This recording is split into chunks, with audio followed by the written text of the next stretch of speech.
Production and broadcast costs for Sedgwick County Commission meetings have been underwritten by Sedgwick County. KPTS welcomes comments from the public on its broadcast of the County Commission hearings. Viewers are invited to write to County Commission Broadcast, KPTS, 320 West 21st Street, Wichita, Kansas, 67203.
Good morning. I'm Christy Zukovich. Welcome to the March 4th Sedgwick County Commission meeting. We are glad you're joining us this morning, and of course we use this time before the meeting begins to let you know about things going on around Sedgwick County.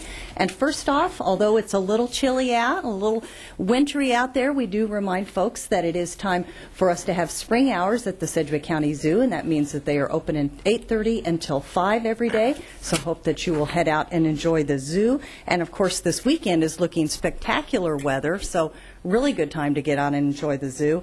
And Commissioner Norton, I found something I thought you should put on your calendar. March 14th from 10 to 2 out at the zoo. It's the shearing of the sheep.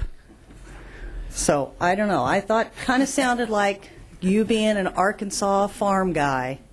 It would just take you back all those years. I don't know if you had sheep or not, but it just seemed like it might fit. That's a really bad idea. Well, I can tell you, we didn't shear many sheep where I came from in Arkansas. I picked a lot of cotton, but I didn't shear much sheep. Okay. Different kind of... You have to really know what you're doing to do that. That is quite an experience. I've seen it done, and it is... People that do that for a living, it's amazing. You know, if you go out there, maybe they'd let you try.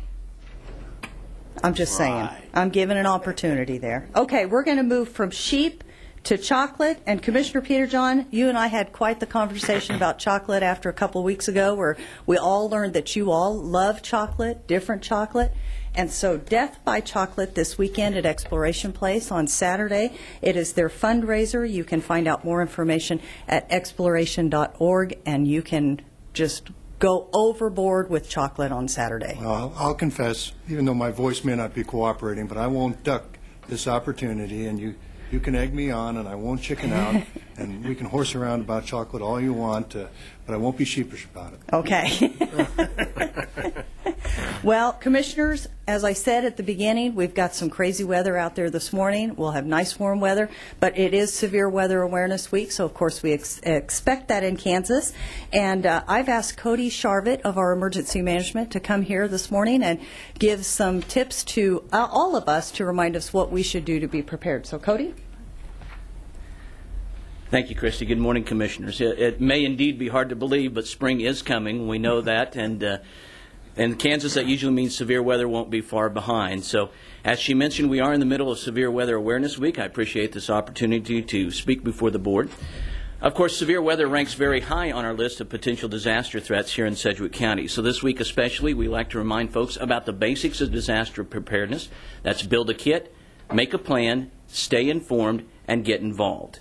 As far as building a kit, they can be simple or complex as long as folks remember to cover the basics, enough food and water for everybody in the house, flashlight, radio, extra batteries, first aid kit, just to name a few. When it comes to making a plan, folks need to decide now where they're going to seek shelter when severe weather threatens. If you're waiting until after the warning has been issued to have that discussion with your family, that's a little bit too late. Staying informed, of course, is critical as we move into severe weather season. Keep an eye on the forecast. And then on days when we've been warned that there's a heightened threat, be alert to changing conditions. If a warning is issued, take it seriously, move to shelter, tune into local media so you make sure you stay up to date on the very latest facts that are coming out. Of course, after a disaster, we know folks are going to want to help out, help their neighbors. That's who we are here in Kansas. And we saw that after the Oaklawn tornado back in 2012. What we need to remind folks is that the best time to get involved is now, before disaster strikes, so you can get that training you need to be able to help out in the aftermath. You can get involved in our CERT program through Emergency Management, or the American Red Cross is very well known for their excellent disaster response training. Of course, another thing I want to briefly mention is that we are in the middle of our severe weather safety classes. I have 6 in the book so far and another 14 that are still to come that are open to the public. The main Wichita talks will be March 10th at Northwest High and April 11th at Exploration Place. Folks can go to our website at sedgwickcounty.org for the full schedule, and while they're there, they can visit the Emergency Management page for even more details about disaster preparedness. We've even worked with the communications folks to put together several YouTube videos that are posted to the Sedgwick County YouTube page if folks want to get their information that way. So that's all I have this morning, Commissioners. I appreciate the opportunity for this brief public service announcement. I would be happy to answer questions if there are any. All right. Thank you. Thank you very much. Thank you, Cody. And Commissioners, again, we know that Sunday we're going to spring forward. And, of course, we always remember the fire department has told us spring forward. It's the time you change your clocks, you change your batteries and your smoke detectors. But we've also widened that to say change your batteries in your NOAA weather radios, because those are equally important here in Kansas. So remember on Sunday to spring forward and change all those batteries. And, Commissioners, if I could get you, this is really a faith. Let's give a round of applause. Oh, it's okay. That's a big shout out to our elections crew yesterday, and led by our election commissioner Tabitha Lehman and Sandy, and we had Jill and Deanne and Joe and James and Peggy and Bobby in our headquarters, if you will, and all of the other county employees and all of our poll workers who go out and make elections happen. So a big shout out to them. Always a good reminder. Take your opportunity and get out and vote. We had a busy agenda this morning, Commissioners. We've got appointments. We've got a planning agenda item. We've got some hearing dates to set. So I think we should probably get the meeting started. Chairman Ranzo, I bet you can do that. Absolutely. Thank you, Christy. At this time, I'll call to order the regular meeting of the Board of Sedgwick County Commissioners for March 4th, 2015. Madam Clerk, first item. Invocation to be observed by a moment of silence. Please remain standing for the flag salute.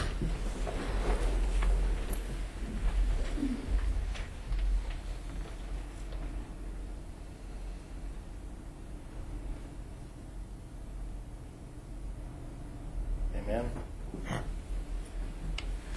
I pledge allegiance to the flag of the United States of America and to the republic for which it stands, one nation, under God, indivisible, with liberty and justice for all. Next item, please. Roll call. Commissioner Unruh. Present. Commissioner Norton, Present. Commissioner Howell, Present. Commissioner Peterjohn, Present. Chairman Ransall. Present. Next item. Item A, or citizens' inquiries. Item A, request to address the Board of County Commissioners regarding transparency. Open to community comments. Mary? If you'll come forward and give us your name and address for the record, please. Okay. We'll give you 5 minutes.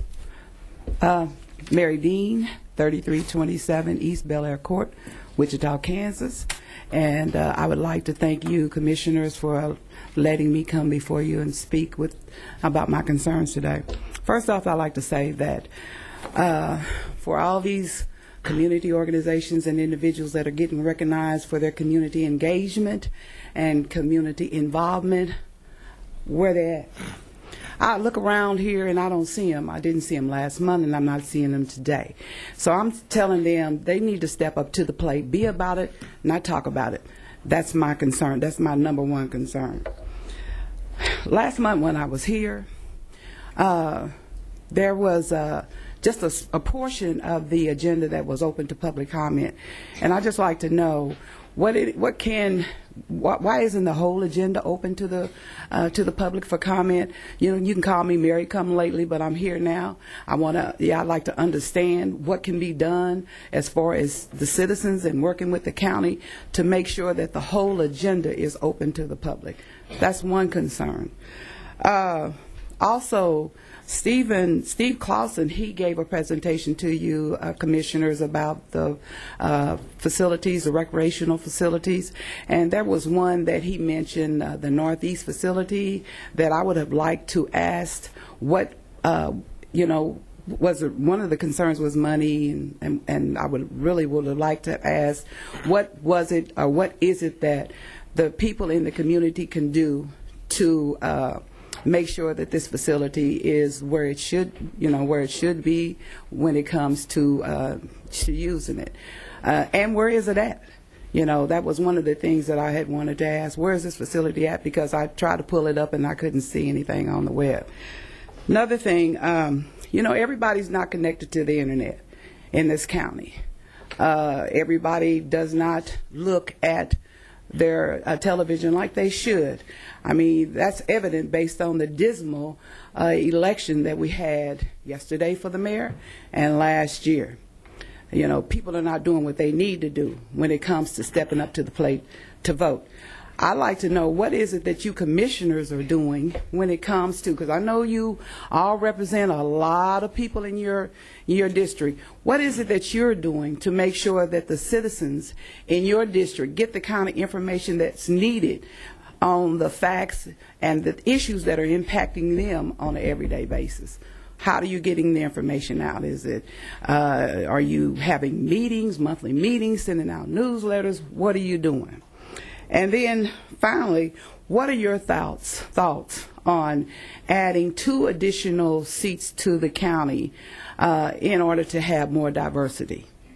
That's all I have to say. Any questions? I'm here to answer whatever you got to ask me. Thank you, Commissioner Peterjohn. Well, thank you. Thank you for coming down and speaking with us this morning, Mary. You and I had something in common, but let's see, I hate to say how long ago it was, more than a few years. Yeah. Do you happen to know if our turnout yesterday was better than it was 8 years ago when your name and my name was both on the local election ballot? No. Okay. It's sad. I mean, it's really sad how our elections are going. And my concern is that money is dictating how people are electing based on name recognition and who they have that is supporting them, not on facts, not on issues, not what's impacting them. So money for me is taking hold of our elections and not, people getting out and doing what they need to do and exercising their right to vote. Well, I was going to mention the fact that, we had a little round of applause for folks who were working on the election side, but what wasn't mentioned was we had, I believe it was 9, and if I'm wrong on that, somebody at the Election Commission office can correct me, 9 polling places that were open Saturday in very difficult conditions, and we had a very low number of voters who turned out, and I think that's one of the mistakes when you hold an election in wintertime, when the weather is such a large factor. Now, weather can be a problem in Kansas any one of 365 days a year unless we happen to be in a leap year. But having said that, this commission has supported trying to get the elections held at a time when normally the weather's a little bit better, and it would certainly make it easier on our election commission staff if we held our local elections in the fall like we do in even-numbered years. Because trying to put, I feel sorry for the candidates and their supporters trying to put out yard signs when the ground's frozen. That's not the way things to proceed. In terms of some of your other points, in terms of the Northeast Park, that continues to be a subject that we've had some discussions on, and most of the discussions that we've had recently have been in our staff meetings, which are Tuesday morning at 9 o'clock. They're not televised like these meetings are, but they are open to the public. They're held right here in this room. So I mentioned that as part of the effort to get the word out, and I do think it's important that we do have that available. I appreciate you coming down, because if anyone else is out there and wants to do like you're doing this morning, contact the manager's office at 660-9393 and say you'd like to be on the public agenda and talk about whatever county topic is on your mind, and we can get you on a future public agenda. So I want to thank you for coming down this morning, and did want to at least provide some response to some of the points you made. Thank you, Mr. Chairman. Any other comments? And I plan to attend more.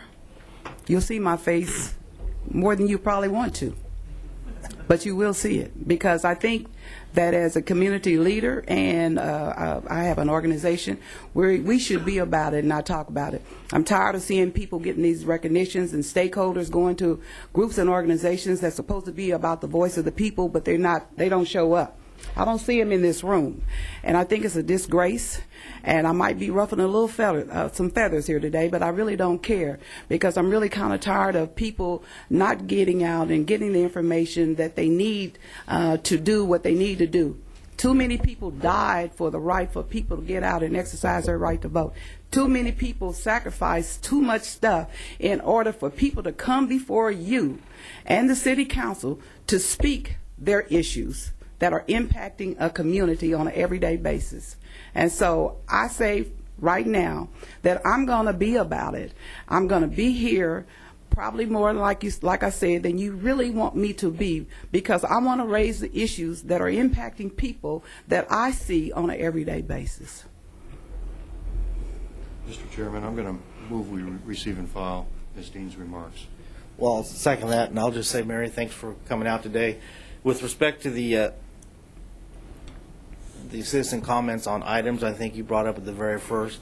In the past, it hasn't been our practice to do that, but I have tried since I've become chairman to do that, but I haven't remembered it on every single item. So, and you probably don't notice it from the TV, but today's an exception. The vast majority of the time, there's no one out there except staff here to talk.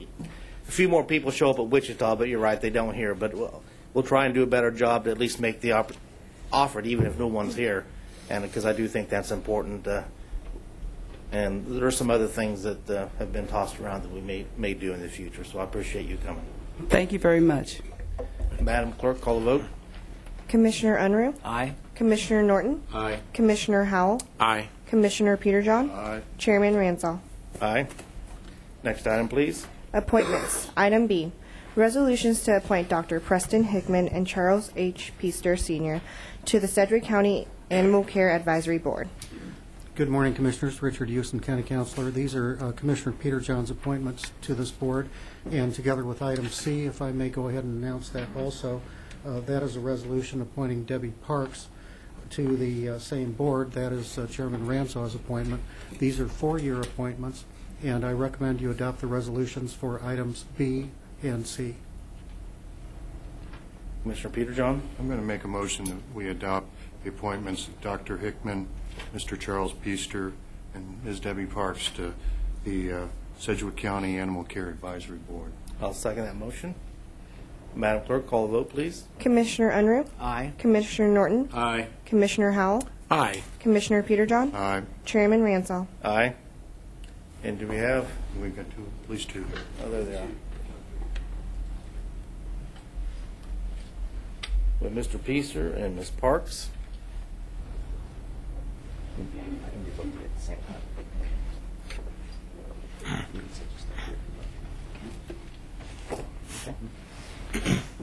I do solemnly swear that I will support the Constitution of the United States, the Constitution of the State of Kansas, and faithfully discharge the duties of the office of Sedgwick County Animal Care Advisory Board, so help me God.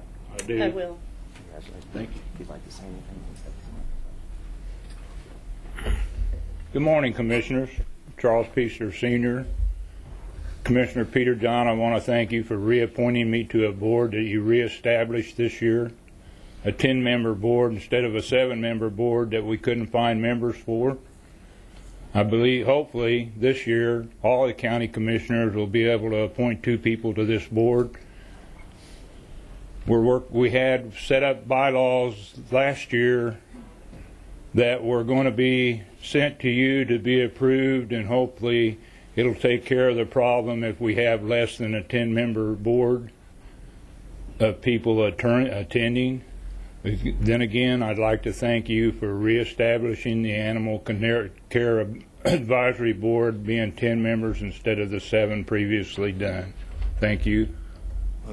Thank you for being willing to volunteer, and I appreciate all the folks who, whether they're my appointee or not, who are helping serve not only on this board, but there are a number of other volunteer boards that Sedgwick County has established. Thank you.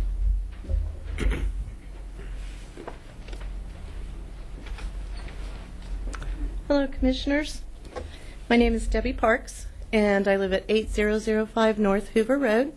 I'd like to thank the Commission, all the Commissioners, for reinstating the advisory board to be the 10 members, and I look forward to being Commissioner Ranzau's appointee to this board. I believe it's important for volunteers to come forward and keep the commissioners involved and also informed of things that go on that they don't have maybe time to put on their schedule and attend every meeting. The last meeting that we had when we had our board before was on April 8th, 2014, and I don't believe since then that there's been a meeting pulled together. When they went through all that change, it just didn't happen. So there's been several months without an advisory board available to the commissioners. So I'm hoping that as each commissioner does take advantage of appointing people to the board, that we can get on with a good agenda. I look forward to working with Mr. Taylor and any of his staff that attend the advisory board meetings.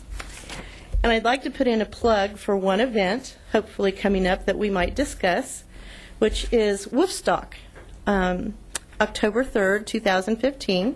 And I realize that the county budget is already set, but if there's some way in a contingent fund or some other way that we could raise funds to get a booth at that event, as the flyer says, as they put things out for publication, where else can you find 10,000 people who live, work, shop in the Wichita area in one place on one day? And numbers are that that's how many people attend Woofstock. So not only do I love animals myself, but I feel as a animal owner that residents need to be responsible pet owners. And that kind of attitude is what I hope to bring to the administrative or the advisory board. Thank you. Thank you very much. Seeing no other comments, next. Well, actually, at this time, Commissioners, I think we need to take an off-agenda item relating to the matter of setting the hearing date for the annexation petition filed February 27, 2015. With respect to the Valley Center annexation order number 1145-07. And I'd make that motion. I'll second that. Madam Clerk, call the vote. Commissioner Unruh. Aye. Commissioner Norton. Aye. Commissioner Howell. Aye. Commissioner Peterjohn. Aye. Chairman Ransaw. Aye. Good morning, Commissioners. Bob Parnicott, Assistant County Counselor. Back in June of 2012, you held a post-annexation hearing to determine if the city had provided services for the area annexed under that ordinance that you mentioned. At the end of the hearing, you made a finding that they had not provided those services. That gave the city 2.5 years to provide the services set out in their service plan. At the end of the 2.5 years, if any landowners felt they were still not getting services, they could petition you for another hearing. In February, in February 17th, I believe, you received a petition signed by owners of 3 parcels asserting that the city had not provided services, and they asked for a hearing to be set. You set that hearing date for April 8th last week at your special meeting. Since then, we received a second petition related to the same subject matter. It has an initial 11 signatures or 11 properties being included in the petition with the first 3 as well. The statute requires that you set your hearing date within 10 days of receiving the petition. We believe you should officially set this petition as well for the April 8th hearing date. I have a map up on the screen that can show you the additional parcels. The parcels outlined in red across the map are the ones that were annexed, but you can see over on the west side of the map toward the end, and I don't know if you can follow the cursor very well, but there are some blue hatched, dark blue hatched properties. Those are the 3 properties that were the subject of the first petition, and then the other lighter blue parcels are the ones that are being added by the second petition. So again, my recommendation is that you accept this petition and set the hearing date for April 8th on this as well. Okay, Bob, now we received this additional petition, I think, on Friday. Yes. Is that right? So our agenda had already been set, but we either have a choice of doing an off agenda or setting a special hearing date like we did last week. That's correct. So that's why this is an off agenda item. We got to meet that statutory requirement of 10 days. If there's no questions, I'll go ahead and make the motion to set the hearing date for this petition to be April 8th, 2015. Is that adequate? Yes. I'll second that motion, but I'd like to add a comment or two if I could, Mr. Chairman. Go ahead. Because I strongly want to emphasize to anyone hearing the sound of my voice that we try to avoid having these types of add-ons, but when this petition came in with state law, our hands were tied, and we really wanted to do these at the same time if we could, and so that's why I think it's important to have this combination occur, and despite the fact we had to take this up as an off-agenda item, I think it's the best way to proceed, and I will support this motion. Thank you. Seeing no other comments, Madam Clerk, call the vote. Commissioner Unruh. Aye. Commissioner Norton. Aye. Commissioner Howell. Aye. Commissioner Peterjohn. Aye. Chairman Ransall. Aye. Next item, please. Thank you. Planning Department, item D, County Plan Use Development Zoning Request on Rural Residential Zone Property generally located mid-mile between 247th and 263rd Streets west on the south side of 63rd Street South. Good morning, Commissioners. John Schlegel with the Metropolitan Area Planning Department.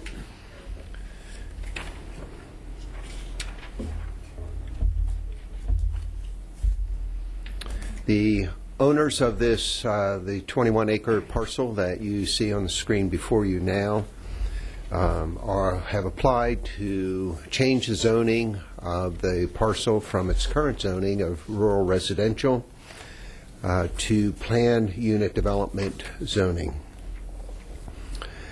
The proposed PUD includes the applicant's home on the site currently, and would allow the site to be used for a number of events such as weddings, receptions, graduation parties, birthdays, photo sessions, or similar activities. And these events would be scheduled events, and the facility would not be open to the general public, and they are proposing up to 30 per year. Currently, the site is developed with the residence, an accessory building to that residence, a woodshed, and a recently constructed events building. They are proposing a maximum of 150 people attending any one event at any one time. They're also proposing that no music associated with those events would be heard by the neighbors. All music provided by either a DJ or by live musicians would be within the events building. The PUD also proposes to provide wooded walking paths through the treed area with soft lighting and music that would not be heard off of the property. The PUD proposes that the event center only be open on certain hours, Monday through Thursday, 8 a.m. to 8 p.m., with music off by 7:30 p.m. On Fridays and Saturdays, 8 a.m. to 11 p.m., with music off by 10:30 p.m. And on Sundays, 8 a.m. to 7 p.m., with music off by 6:30. As you can see from the aerial photo in front of you, this part of Sedgwick County is rural in character. Agricultural farm fields are the area's dominant feature, with a number of farmsteads and large tract single-family residents throughout the area. The Clearwater Creek runs from north to south through this area, through the property, and also adjacent to the property.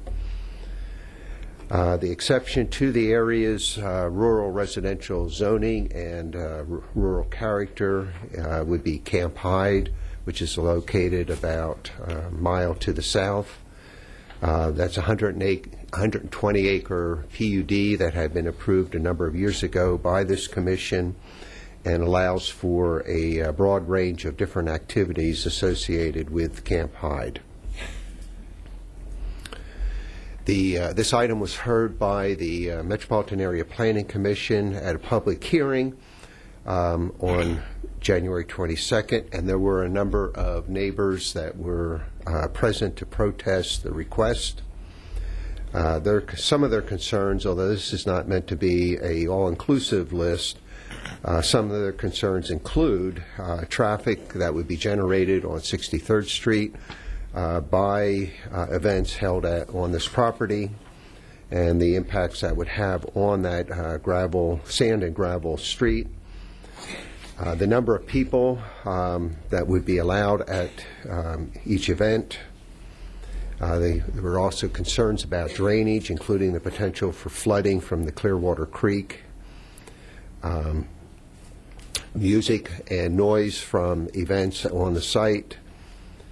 The potential for unruly behavior, including trespassing on neighboring properties, the disruption to the rural character of the area, and the potential for negative impact on property values. All those things were mentioned by various people at the public hearing. After the public hearing and some discussion by the Planning Commission, the Planning Commission did vote to recommend denial of this request by an 8-to-1 vote. We have received a number of protest petitions, 98 in total, and you can see it was 100% of the notification area, and that has the potential for affecting the vote today, depending on the nature of the motion made. So you have before you today a recommendation from the Metropolitan Area Planning Commission to deny this request. If that is the desire of the Commission, that would take a simple majority vote to do that. You also have the option of approving the request. That would require a supermajority vote of 4 votes in favor of that due to the protest petitions. And then you have the option, of course, of returning the request to the MAPC for reconsideration. And with that, I'll be glad to take any questions. Commissioner Peter John. Thank you, Mr. Chairman. Thank you for the presentation, Mr. Schlegel. Let me ask, we recently received new maps talking about how there were changes to the floodplain. Is this new facility located in the floodplain, since some of the objections I've heard relate to flooding and flooding-related issues? Well, that's my understanding, is that whereas under the old FEMA classifications, most of the property was in the floodplain, but under the new maps, the property would not be. Okay. Let me ask you, is this property all 21 acres approximately? Is it all fenced around all sides or just certain areas? I don't know the answer to that. That'd probably be a question for the applicant. Okay. Well, I'll postpone that for then. Do you have a map that shows exactly where the creek runs relative to this property and to the neighboring properties?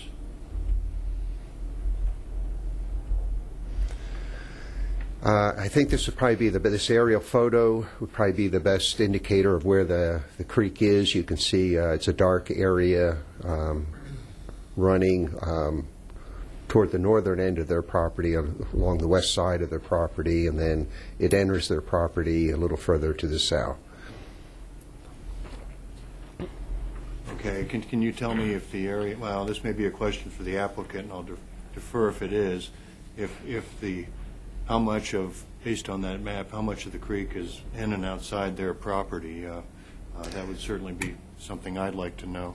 The map you showed in terms of the number of parcels, there were 100% opposition to this. Can you tell me how many actual individuals reside in those parcels that are within the affected area? Well, the two parcels on the north side of 63rd Street are farm fields, I believe. Let's go back.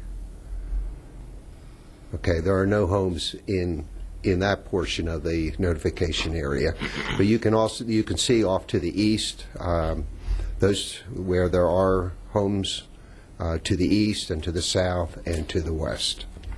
You know how many of the homes are actually inside the protest area, John? Well, let's go back to the protest. So 1, 2, 3, 4, 5. Okay. That's all the questions I have at this time. I'll have more comments later. And I want to hear the public testimony. Thank you. John, Bob, do we have to have a formal hearing for this, or just? No, you're not required to have a public hearing, but that has been the practice of the commission in the past, is that when items like this come before you, that it's really the chair's discretion about hearing testimony, but pretty certain there are people here that want to be heard. Do we have to make it a formal, announce a public hearing, or just allow public testimony?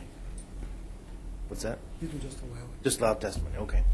Well, if we don't have any other comments for John, then we will allow testimony. We have 13 people signed up, 2 of which are the applicants, I believe. I'd like to start with the applicants and give them 10 minutes, and then we'll have questions, and then we'll allow the others, there's about 11 then, probably give them 3 minutes each, plus questions, and then we'll go from there. So if Mr. and Mrs.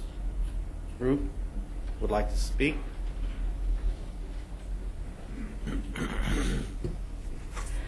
Good morning, Commissioners. Please announce your name and address for the record. My name is Kim Stroop.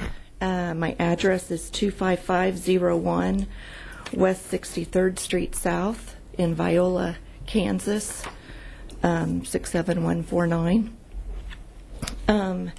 I'd like to start with talking about agritourism, which is where we feel we fall under this as a small business. While farming is admirable as a way of life, it's also a business. Many colleges, such as K-State, are promoting alternative agricultural businesses. Times are changing, and in today's economy, our rural economic development understanding has to change too. I believe Kansas and other states are addressing this through the Agritourism Promotion Act. This act in 2007 was passed, and it was to encourage Kansas farms to get involved in agritourism. Family reunions, weddings, barn dances all fall under this Agritourism Act. We are growing additional trees, flowers to create a botanical garden for our ceremony site. Our ceremony site was created with nature in mind and is filled with lightning bugs, butterflies, owls, and many different birds, as well as a lot of vegetation.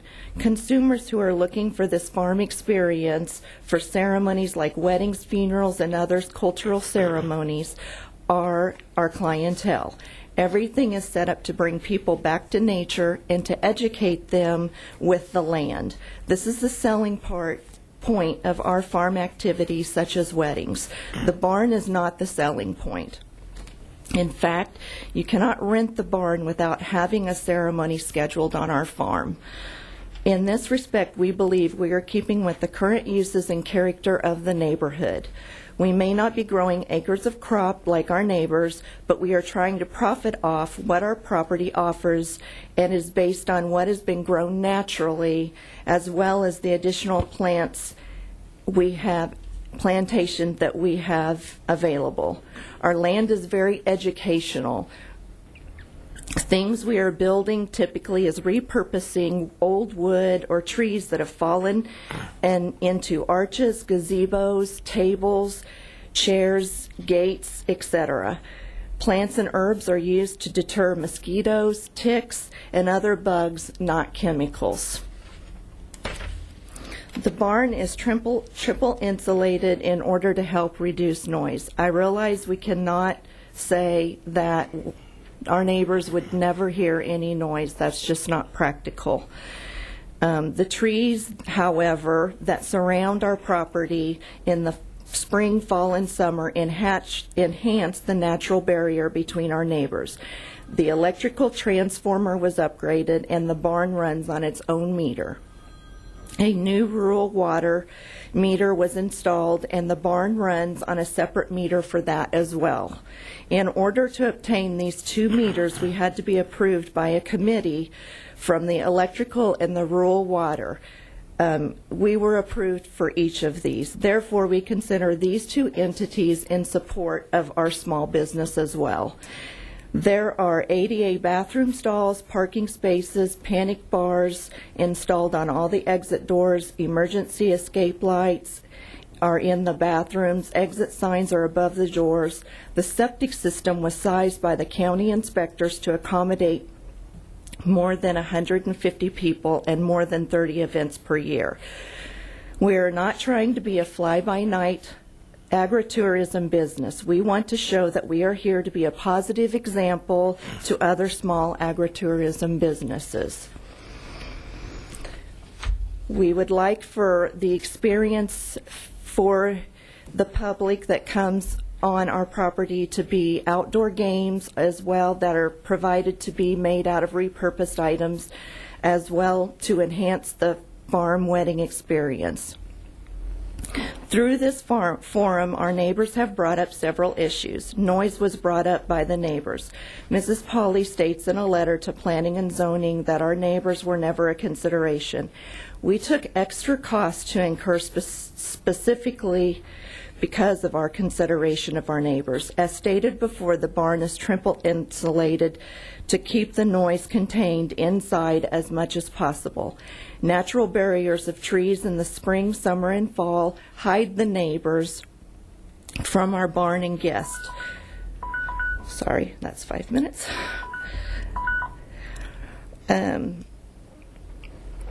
No outside bands are allowed. We have stipulated that the music be off by certain hours.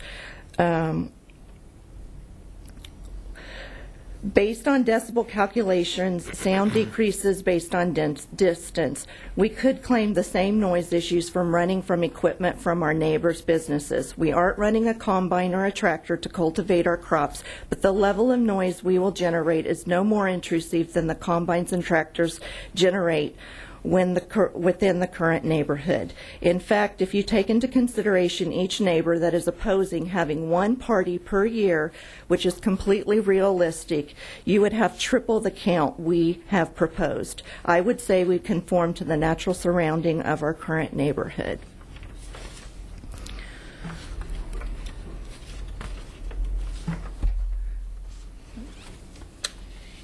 The flood zone. We have received a letter from FEMA which states we are no longer considered in the flood zone. I understand this is a high concern for the neighbors. Bob and I respect this concern.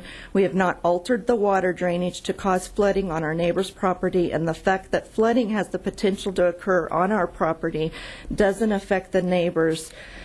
At the end of the day, our business will not cause flooding on their property. Smoking was an issue as well, and we do understand their concern with that, and we would be willing to change to a non-smoking facility. The roads were addressed by Mr. Jim Weber, the county engineer. He indicates our plan would not cause an issue with the 63rd Street Road. Increase in traffic is a condition that will increase as rural living expands out to these parts of the county. It is merely the result of normal rural growth and development. When the 263rd Street Bridge was being worked on from June to December, there was an increase in traffic and the road was not an issue. Alcohol. We are currently requiring a beverage caterer due to hard liquor being allowed. If necessary, we are willing to reduce this to beer and wine only. We recognize that hard liquor may introduce a higher level of intoxication. A security guard and or beverage caterer was always a requirement by any of our clientele. Security. A neighbor mentioned that his children and he was concerned with security and guests from our wedding walking on his property. The same neighbor mentioned the wildlife might be scared away from the area. We often hear gunfire coming from this property several times a month. A wedding is a family event. This includes children and babies. In fact, we have 4 grandchildren under the age of 6 and often stay with us on the weekends, and one actually lives on the property full-time. He's 22 months old. They will be around these events as well. We would never do anything or allow any kind of nonsense that would compromise their safety. We plan to install security cameras as well. Generalized claims of crime, noise, and other such nuisances increasing are nothing more than that, generalized claims. Our neighbors do not have any facts relating to this, as there have been no complaints to date.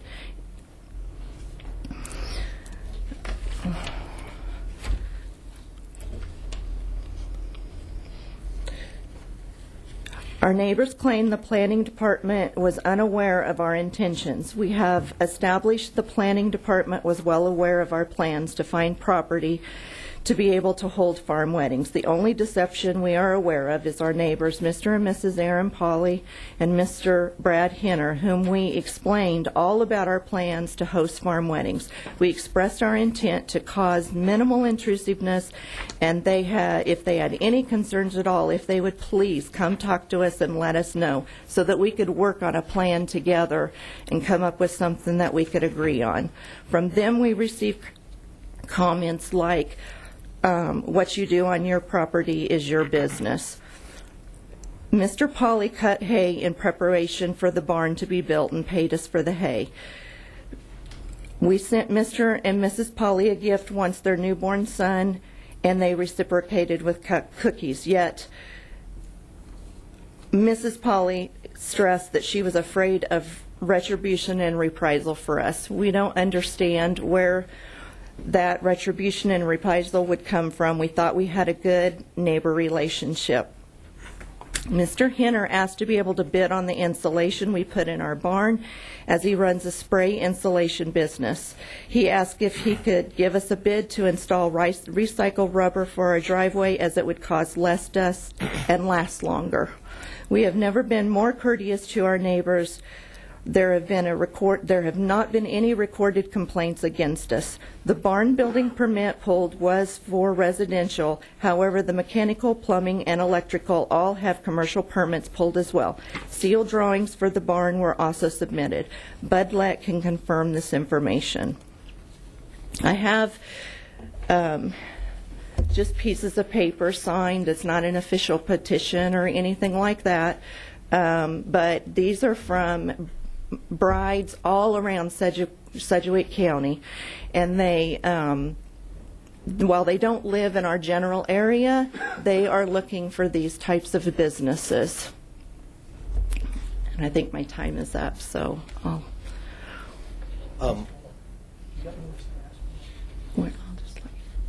may I have another minute? Well, yes. Okay, thank you. I'll just skip right to the end. Bob and I are not trying to make $1 million. We are trying to be involved in the communities around us and support them. We would like to partner with towns and organizations around us to help give back to the community. Mr. Lampy, the mayor of Garden Plain, spoke with Bob and I about how they are trying to increase the business growth in and around Garden Plain. We would be interested in sponsoring communities and have moved to the Viola area. We have been visiting restaurants and other small businesses in many of the towns around us to help support them. Bob and I appreciate your time in reviewing our proposal. We are not lawyers. We are just two people trying to live the American dream. Bob has served his country with honor for over 30 years. He has fought for our neighbors to have the right to oppose what we are planning. We only ask that our rights be considered too. The right to run a small farm-based business from our property, the right to continue to serve the great country, to help smaller communities with a small agritourism business in Sedgwick County. In our hearts, we feel we were honest with the two closest neighbors and the planning staff.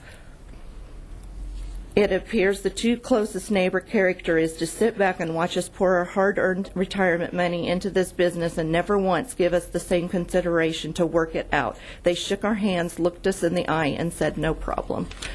Respectfully, me and Bob. Okay, thank you.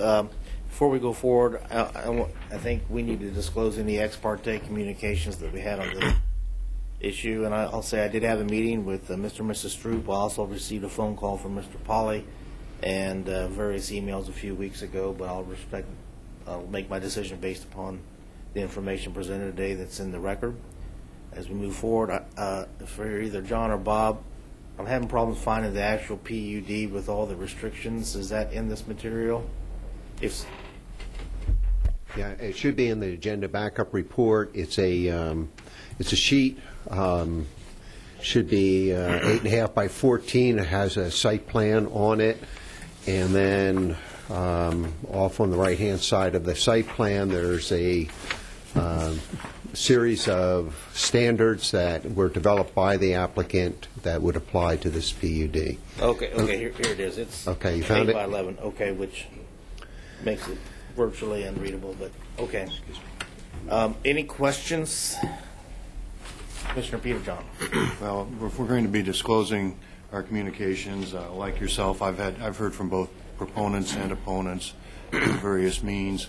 I will also add that I've also driven around on 63rd Street South, Viola Road, or 263rd Street West, also down by Camp Hyde, 71st Street South, and the section line road to the east. And you can see that little dead-end road, 254th West 254th Street. I've been on all those roads and talked with people on both sides of the issue, and my comments are going to be the same as the chairman's in terms of making a decision based on the testimony we receive here today and following state statute. Thank you, Mr. Chairman. Commissioner Howell. Thank you, Mr. Chairman. I agree with my colleagues on my ability to stand on the evidence presented here today, but I did have a meeting with Kim and Bob Stroop where they basically presented the same thing I think they're presenting here today. I also received a couple of emails from Aaron Pauley with some pictures and some attached testimony from a gentleman from California that has an interest in this issue, and that's my extent of connection to people on this issue so far. So anyway, I'll be looking at the evidence today. Thank you. Commissioner Unruh.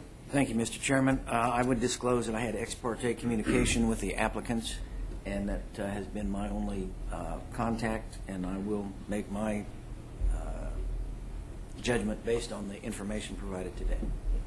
Commissioner Norton. I'll declare the same thing. I had ex parte communication with the applicants, no other communication from anyone else, and my decision will be made on the evidence presented today. Any further questions? Commissioner Peter John.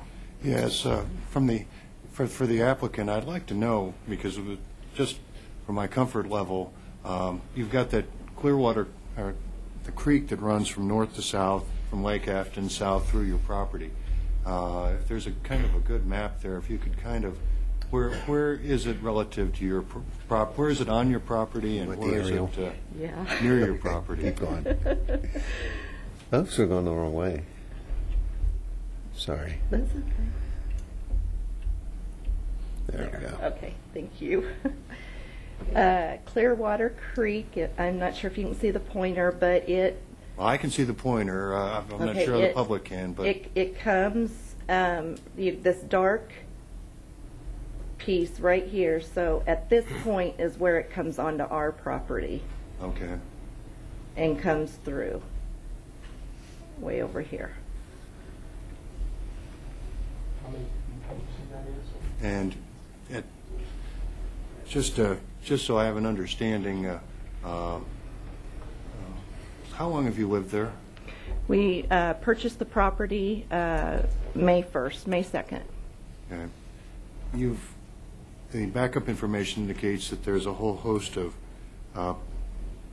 planned unit development provisions that were put in there concerning noise and time restrictions. I want to understand that you're in full compliance with that report as it came out of as it was presented to the Planning Commission? Yes, I actually came up with those hours myself. Okay. And you're limited to 30 events per year? Yes. That was just an agreement, kind of as working with Bill Longnecker, that we felt like, again, to try and not overstimulate the area, we felt like 30 events per year would be a good neighbor. That's all the questions I have at the moment. Any other questions from commissioners? Commissioner Howell. Thank you, Mr. Chairman. Just thinking about the flooding issue just a little bit. Can you describe, has the property flooded in the past? Can you just talk about that a little bit, explain maybe the concern, maybe your side of the story and what the opponents to this might say? Speak to that. We talked to the person that we purchased the home from and asked her about the flooding, and it's kind of hard to see, but where it actually is on our property, there's this meadow right here is actually way lower than the rest, and at the edge of the trees is some sandy soil, and she explained to us that the edge of the trees right here is as high as she's ever seen it in the 17 years she had lived there prior to that. So the flooding that might happen, if it did flood, has it ever trapped anybody on the property or covered the driveway that would allow people to come in and off the property? Not that she expressed to us. The area that's out of the flood zone would include all of the driveway and up where the barn is, which is up in this field area right in here. And if the bridge is flooded, would people be able to go to the west to leave the property? Yes. Okay. Yes. And Chad Abbott was our surveyor and helped us with getting the property out of the flood zone, so he might be a better person to ask some of those questions. If you want him to come up to the mic and answer the question, Okay. But you can't speak. I mean, you can go up and speak now if you want. Okay. Thank you. Chad Abbott, Abbott Surveying, 520 South Holland. I am the agent for the applicant, and we, previous to when the applicant was purchasing the property, one of the things we did is a full topographic survey of the entire property. We were interested to see how much of the property we could get out of the floodplain via a letter of map amendment through FEMA. There is some revised maps coming out, so aware of that, I had contacted Division Water Resources. They have the same data that the new maps are being based off of, since the new maps weren't current. But we want our letter of map amendment to reflect what the new maps were going to be reflecting once they were current. So we went to DWR. They created the base flood elevation, or the BFE, for this particular property. That's the elevation that during a storm event, 100-year storm event, the surface of the water theoretically would rise to. So in order to get a portion of the land out, the existing grade on the land has to be at or above that BFE. So in doing the topographic survey, we were able to ascertain which parts of the property were actually at or above that base flood elevation based off of that new data, and then filed a letter of map amendment with FEMA with also the backup data from the Division of Water Resources. It turned out actually quite a large portion of this property was able to be taken out of the floodplain, including where the home is, where the barn is, the driveway.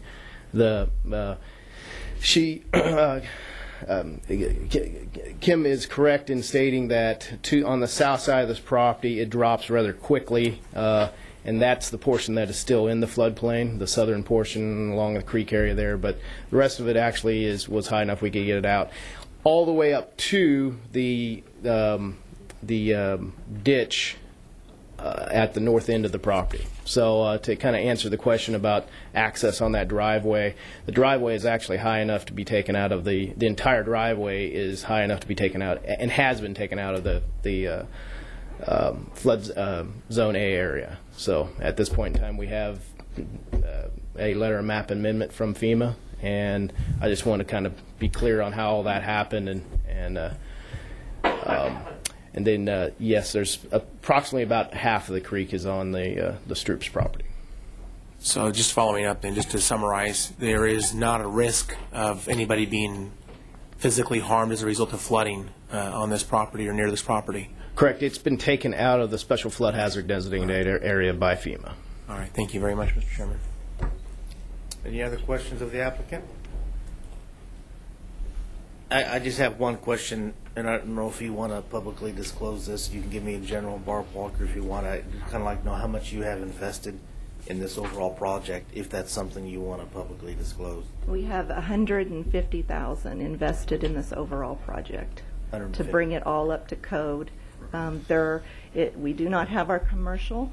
Right now it's just the residential, but as we were building and understanding that eventually this would possibly become commercial, that we did everything at commercial code, which is why we've done all the ADA, because we definitely want to stay in compliant with, and not just be, like I said, fly by night. We want this to be safe for the public. That's important to us as well. Thank you. Well, I see no other questions at this time, so we'll go to the next. Thank you. Do you have something, John? I was just going to ask the applicant if she would answer the Commissioner Peter John's question about the fencing of the property. Oh, yeah. Thank you. I appreciate you catching that, Mr. Schlegel. There was existing fencing when we moved in, and so from the road along this red line to about right here in this corner, there is some barbed wired fencing that was pre-existing. There is also along the east side, there is barbed wire that I would imagine Mr. Dillon had put up that goes into these trees. And then along the south side, Mr. Henner has a electric fence that he put up as soon, right after we purchased the property. And that's all the fencing that I know of that resides there. Let me ask then, on the west side of the property where the creek's on your property, is there any fence along there, or is basically the creek serving as kind of a de facto barrier? Actually the woods are thick enough there that they are a barrier for walking through there. There is no fence. I'll just answer your question. There is no fence. Thank you. Commissioner Howell? Thank you, Mr. Chairman. Can you just describe what's the distance from the barn or the building, I guess, to the nearest residence that's off your property? What's the distance to the nearest residence there? You supplied us with. Chad, do you want to take this? You made this. Yeah, the distance from the actual structure, the barn structure, to the structure of the home to the northwest, so that's the closest home, is somewhere around, I believe it was 400 feet. That's a little bit of a plus or minus distance in that we didn't physically locate the neighbor's home. That distance, obviously we have the event building physically located. We didn't physically locate the neighbor's home, so that distance is based off of an aerial overlay, but it should be pretty close. All right, that's good. And then finally, Mr. Chairman, I'd ask Mr. Schlegel or someone in the one of our staff if they can get us a portion of the PUD that has the details of the PUD, the limits and things like that. We get a readable copy of that so we can review that as we.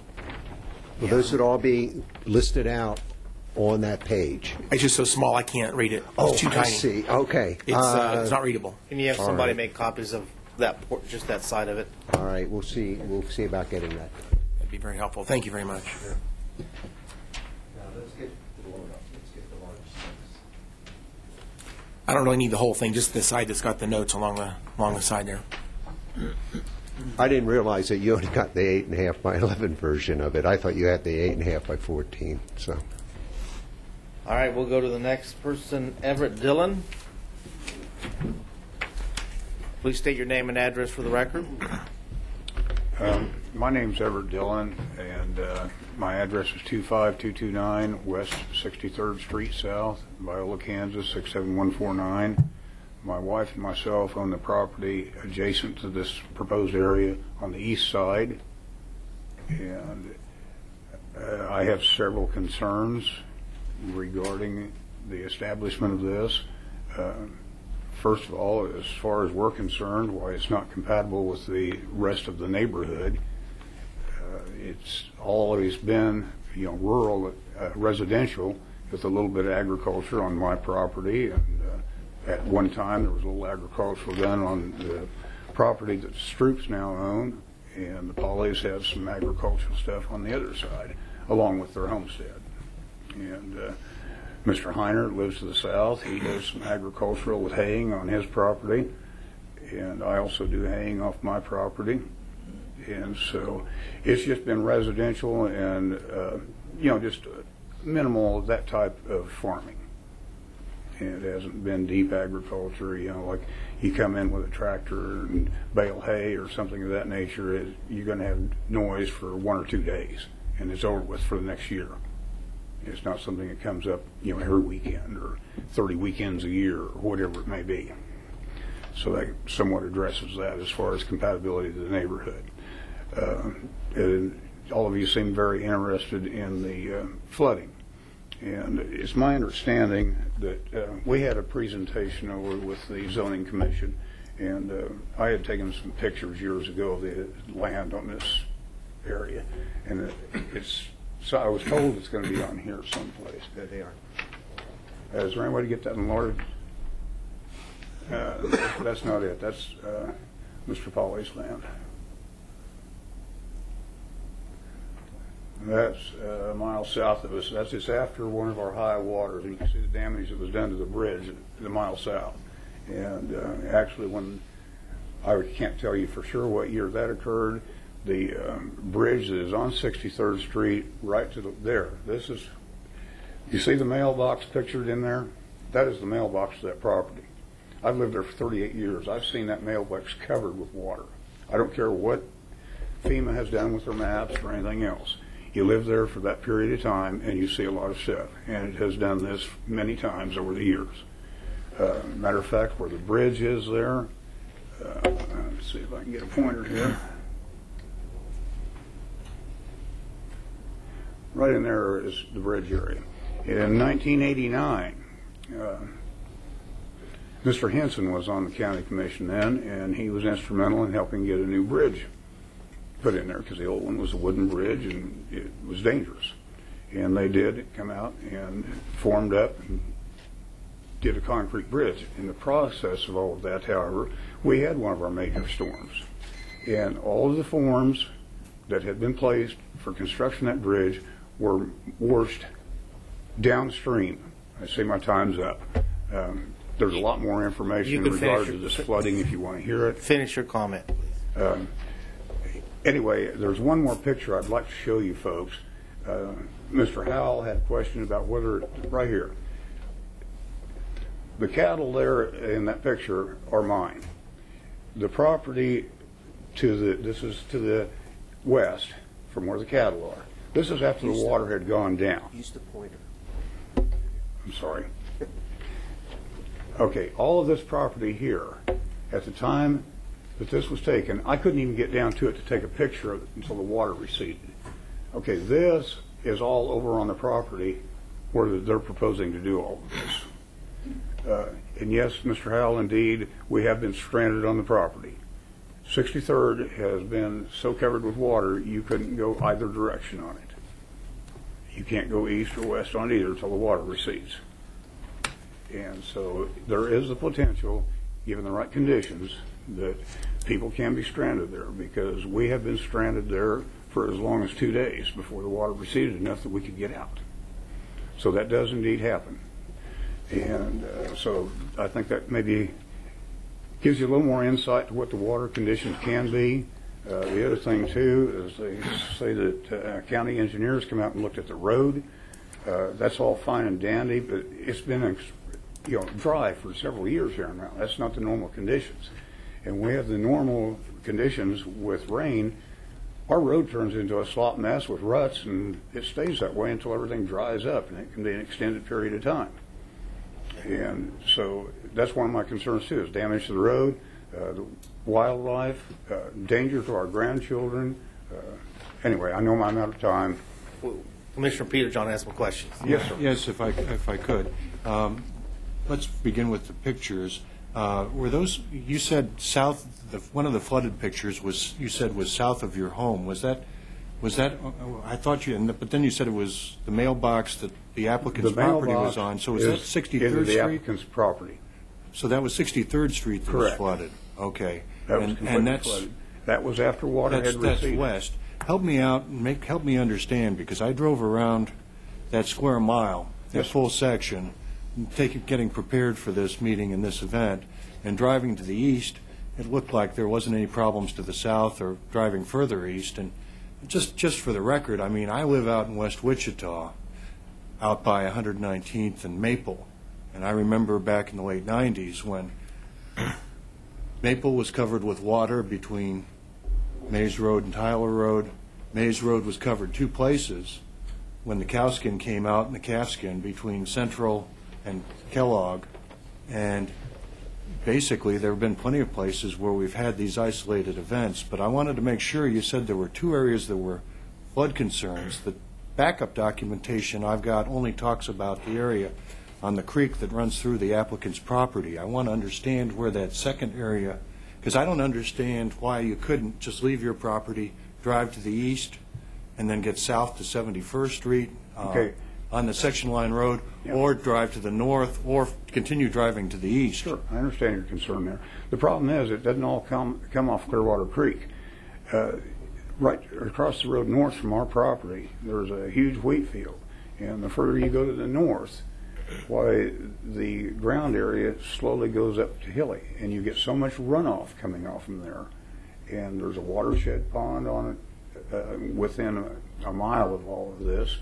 And it has overflow pipes and one thing and another, and we get enough rain, and we get the subject or the brunt of all of the overflow from all of that.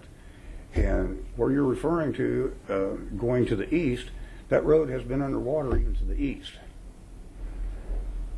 Matter of fact, I've got a building down there right along the road, a metal building, and we had to elevate the ground to make sure it was out of the water. It wasn't required. That part was out of the floodplain, but if we had not raised that ground by about 2 feet where that building sits, it will flood.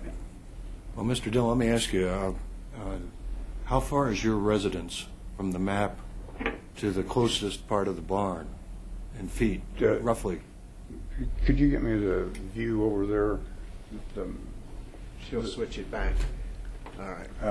What I'm looking for is the, okay, but All right, do you want an aerial? That last view you had up and you were showing distances? Yeah, from- that one. There you go. Okay. Find the pointer here. Okay. My house is right here. Okay? There's another house here where my son lives. All right. I cannot tell you the exact amount of footage, you know. I've never tried to measure it off. You're a little further away than the Pauley household. Yeah, I'm a little further away than the maybe Pauley 500 or 600 and, feet. as far as, you know, it was stated that they use trees as a natural barrier on all sides. Well, the only trees are a few little scab volunteer cedars that have come up along the fence line. All of this is my property. So let me ask you this. How many of the parcels, and there's another map up there that shows the protesting parcels. How many of those are parcels that you or other of your family members own? Let me go to that. Right here, that's good. What, you want to go back to the aerial? Go ahead. Okay. There you go. Okay, everything from here up to here, over to here, and back straight south there. I own all that area. Okay, so you've got, there's 3 of the parcels that are in the protest area. 3 of the parcels I own. Okay, thank you. My wife and I do. Okay, thank you. Commissioner Al? Thank you, Mr. Chairman. Mr. Dillon, can you describe the dates of those pictures that we're looking at? I mean, some of these pictures look like they're really old. The one that has the mailbox and that picture, what's the approximate date of that picture? That was, you know, I didn't date the pictures. I can only give you from my memory. You know. Okay. I'm going to say that was, refer with my wife here a minute. Wasn't that the one that was in the late 90s, dear? For the cattle are down there in the bottom? Cattle are down there was the late. Yeah, that was in the late 90s. I can't tell you the exact year in the 90s. It was in the late 90s. Then we had another one, which I did not take any pictures of, that happened roughly around 2004, somewhere in that area. And then since then, we've had these rather dry conditions. You know, we haven't had any of these torrential rains. And so in your memory, can you tell me about how many times in the last decade or even 2 decades, how many times has this road flooded like that? Is this something that happens every year, or is this a really rare event? No, not every year, but I can safely say, I've lived there for 38 years. I can safely say in that time frame, 8 to 10 times, all that area has been totally flooded in that time period. Now, the proponents provided evidence to us today for hiring an expert on topography, and I was curious, do you have any rebuttal to their evidence that they are not in a floodplain and this is not a... I mean, the issue of flooding, are you concerned about the people being trapped? Is that your concern? I've got a lot of concerns about it. Okay. The flooding, to begin with, the ground should never be allowed to be developed, improved. The only area that was out of the floodplain is where the house is. I knew the man that built the place originally. We built our houses at approximately the same time. And I actually remember when he had to sandbag around his house because of one of these high water situations. And it's without the floodplain. It sits higher than this area where they built this building. There's a lot of egg buildings built out in the country frequently. Yeah. It's a very common thing that happens out there. Had this been just a outbuilding, so to speak, would you be here today if this was just an outbuilding? Would you be opposing them building an outbuilding? If it was just an outbuilding, like something that somebody was going to park some machinery or something in, why, it probably wouldn't really be any concern. But with regards to flooding, that would have the same net effect, would it not? Would it not have the same net effect if this was a barn versus a commercial wedding reception building? It have this regarding to the aspect of flooding. It would be exactly the same. Oh yeah. To you, okay. Yeah, it's just you're not going to endanger anyone if it's being used for barns. So your concern is for their safety. Well, yeah, anyone's safety there. That, and what about anybody that's going to own the land later on? They're going to be under the false assumption that this is out of the floodplain, and it is going to flood. So you're not arguing today, you're not arguing that this is making the flooding to your property any worse or any different than it has been in the past? This has nothing to do with your property. It floods over on my property. Okay. I'll be the first to admit it. The only thing that saves our house is the ground rises to the south on our property, and we're probably 20 feet higher than that bottom area. So again, going back to my previous question, do you have any evidence that the topography that they presented today, the evidence from an expert who surveyed the land, do you have any evidence that would counteract what he said today? No, sir, I do not. The only thing I can tell you there is they can put anything they want to on a map, but until you live there long enough, the water doesn't care what a map says. Is that simple? All right. Well, thank you very much. You bet. Thank you for allowing me the time to see you. Any other questions? No. Thank you. Thank you. Next person is Donna Grigg.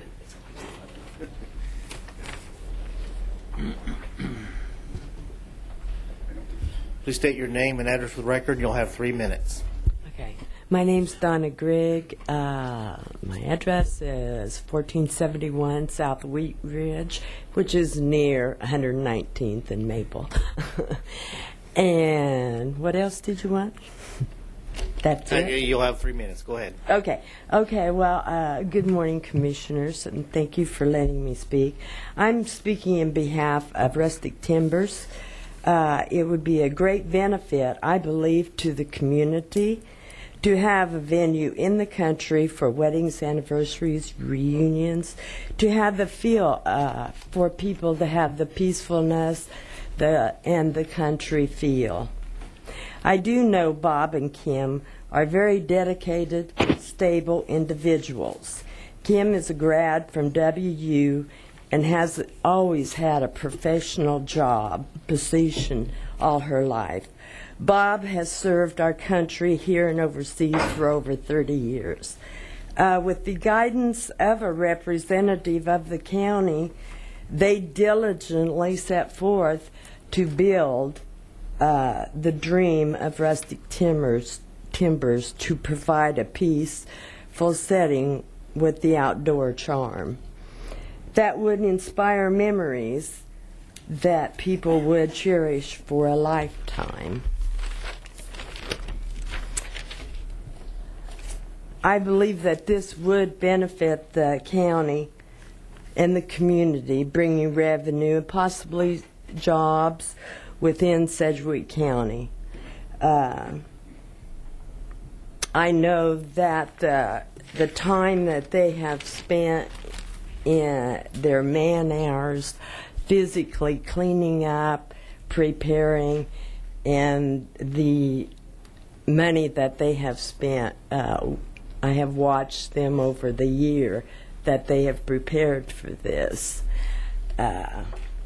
So I am very respectful of everything that they've done, and I want to thank you for your time. Thank you very much. See no questions from the commissioners. Next one we have is Gene Schellenberg.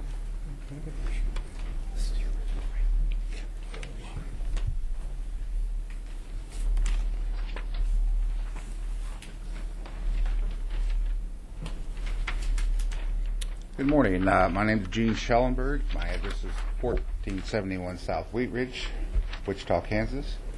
I've known the Stroops for probably 10 years. I are friends with them, and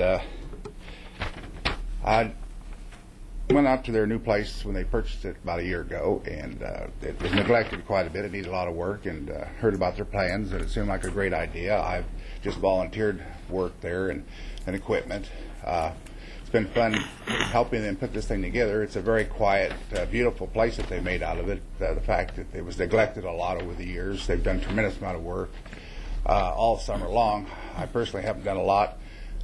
One thing I did notice on a weekend, I was down there on one day, there's a lot of noise somewhere. I asked Bob what it was. There's four-wheelers that are operating out there. I don't know who they were. He said it's the neighbors, but it was very, very loud. And I was kind of surprised. He said, well, that's just the way it is. And that was, I didn't thought much about it until today, that there is other noise out there. He said it was just the neighbors. He didn't say who it was. I don't know who it was, but it was pretty loud. But they're just having fun, which is no big deal. But anyway, it's a beautiful setting. They've just done a wonderful job out there. It's quiet. It's just be a neat place to have a wedding. They're very responsible people.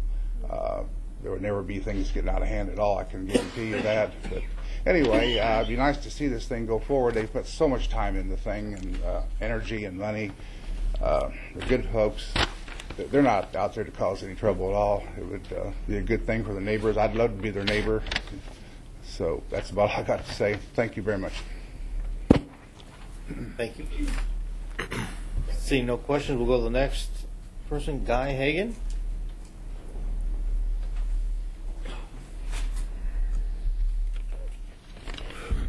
Name's Guy Hagan, 622 North Sedgwick in Garden Plain. I have several different items to bring to your attention. One of them, of course, you've talked a lot about this floodplain. You want to ask me any questions about that, I can attest to what I have seen out there myself, only to the layout of the land and maybe a suggestion to the county about fixing the problem of the flood of the road each and every time that this happens. The other thing I'd like to address is the economic problems that you can create by not allowing more business. I think that's something that should be brought to common sense issue. When you have somebody that wants to improve, bring forth more money into the county, more business, more people from out of county into this operation, why would you want to stifle that? This is something that, to me, makes absolutely no sense. And as for the noise, there's going to be noise with farming. There's going to be noise with four-wheelers. There's going to be noise from their business a little bit, just like from the neighbors. They're concerned with this noise issue. Farming can run noise several days throughout the week or weekend for several times throughout the year, not just one or maybe two. All of these things are a fact that should be looked at hard, and a little common sense used on. Any questions? Commissioner Peterjohn has a question. Yes, please. Help me out. I'm not familiar with where the Viola Mail and Garden Plain Mail divisions are. How far from the applicant's property do you live, sir? Probably no more than about 8 miles.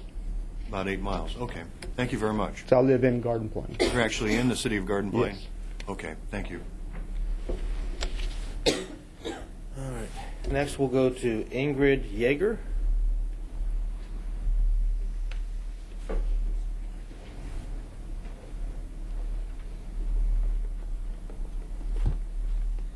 Good morning, and thank you for allowing me the time to speak to you. My name is Ingrid Silvana Yeager, and my address is 2642 West 58th Court North, Wichita, Kansas 67204. And today I would like to share a letter Sue Stringer, the agri-tourism manager, sent to Bob and Kim Stroop on behalf of Robin Jennison, the Kansas Department of Wildlife and Tourism Secretary. To our local partners, thank you for the opportunity to offer my support for a local agritourism business. Tourism is an important but often overlooked industry in our state. The total economic impact of tourism in Kansas is $9.5 billion, and tourism activity brings in $556 million in state and local revenues annually. There are more than 350 registered agritourism businesses across the state, and they are an important draw that boosts our state tourism success. Agritourism benefits not only the business, it also helps sustain the rural way of life and keep producers on our Kansas lands. And just as important are the economic benefits of an agritourism business that accrue through job opportunities at the businesses, overnight stays, and purchases of food and gasoline in nearby communities. Agritourism are typically families of groups who visit a farm, ranch, rural setting, and winery or vineyard, event facility, or active agricultural heritage site to enjoy authentic, memorable, getaway kinds of experiences in a rural setting. They seek opportunities for relaxing outdoor fun, educational activities, shopping, dining, or lodging. Believe it or not, people want to pay to play in the country. Perhaps to relive childhood memories, show their kids where the food comes from, sip some wine, get married, or just spend time with their family and friends. Farm wineries and country wedding venues are among the growing numbers of agritourism businesses in Kansas. Some may market their value-added product by hosting events in order to sell their Kansas products. We encourage cities and county officials to work with agritourism businesses to help grow both the local and the Kansas economy. The Kansas Department of Wildlife, Parks, and Tourism fully supports businesses and job growth in Kansas, both in the rural and urban areas. We realize the importance of building business in your community, and while businesses such as wedding venues, pumpkin patches, bed and breakfast, or vineyards and wineries may not be the typical of new businesses in your area, I encourage you to work with these and other agritourism businesses in your community so they can be successful and benefit the local economy. Sincerely, Robin Jennison, Secretary, Kansas Department of Wildlife, Parks, and Tourism. Thank you. Commissioner Peterjohn has a question. Thank you. Yes. If I could, I want to understand, this was a letter from Secretary Jennison to you or to who? It was to Mr. and Mrs. Stroop. Oh, okay. And how did you find out about it? Or Oh, I inquired. I had inquired. I've been involved asking the Stroops where the status of their petition has been. Okay. And Kim had mentioned the letter, and I thought it would be a very good addition to this setting. Well, let me just add, and I probably should have stated it earlier, if you want to submit that letter, and I know there was, I believe, a petition also earlier, or if there are any other documents that they think we should have for the record, please feel free to do so, although I'd urge you to keep, we'd like a copy, not the original. Yes, So, yes, I will be happy to provide one. Thank you. Commissioner Howell. Thank you, Mr. Chairman. Can you just tell us the date of that letter? What's the date? I don't have the date on. I will have to go look at my phone. Did you know the date? it last night at 6 o'clock. Okay, so MAPD did not have a copy of this letter. They've not.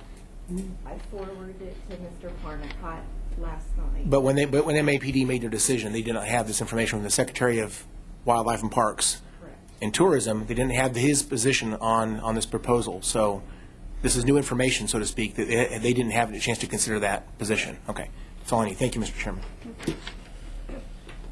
Next speaker is Karen Rosario.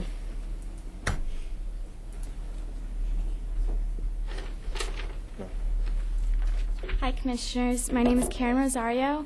2421 South Yellowstone Street, Wichita, Kansas 67215. I am a bride that was booked with Rustic Timbers. I am 22 years of age. I've been engaged for over a year. We recently booked with them in January. And we've had several problems trying to find a venue for us. We want to do a very simple wedding. We don't want to do an extravagant wedding. We don't have the money to afford that. With that, our wedding is in for July.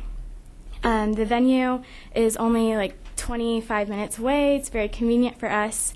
They have the ceremony and reception in the same location, which is very hard to find for an outdoor venue, let alone they have air conditioning, which you would think would be very simple for any venue to have. The closest venue besides them to have air conditioning for an indoor reception was an hour away in Towanda, Kansas.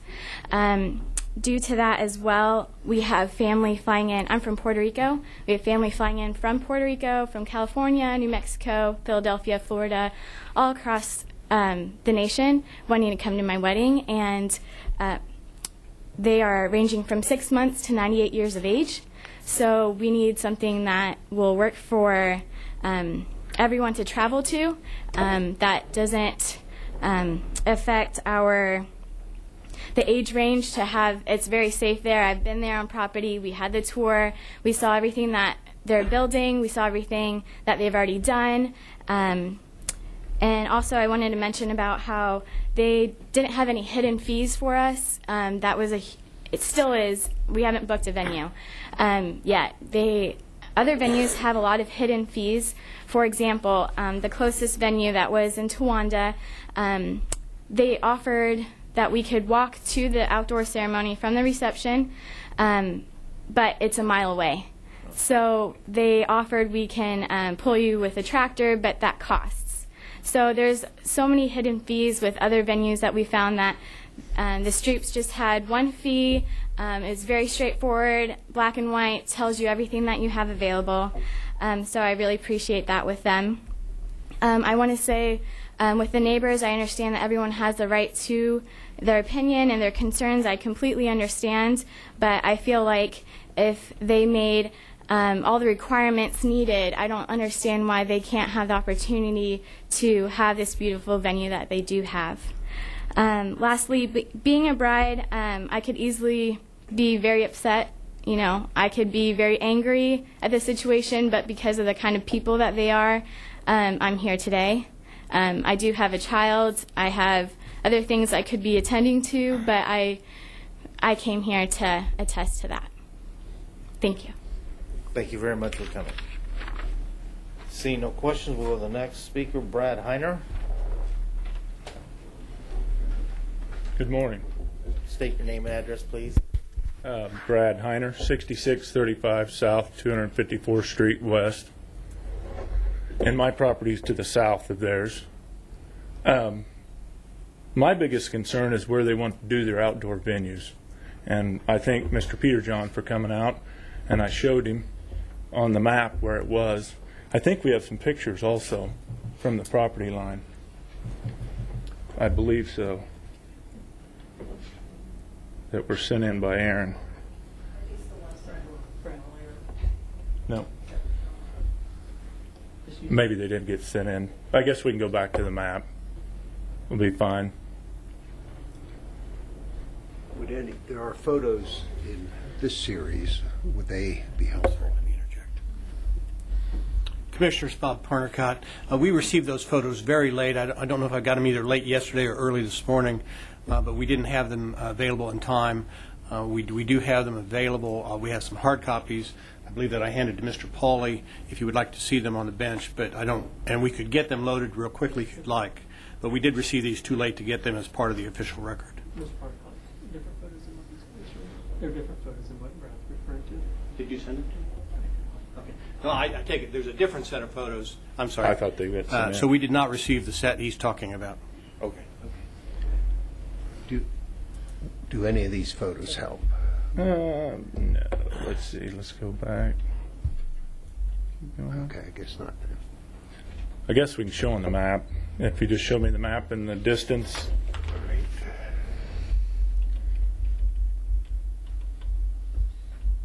That will work.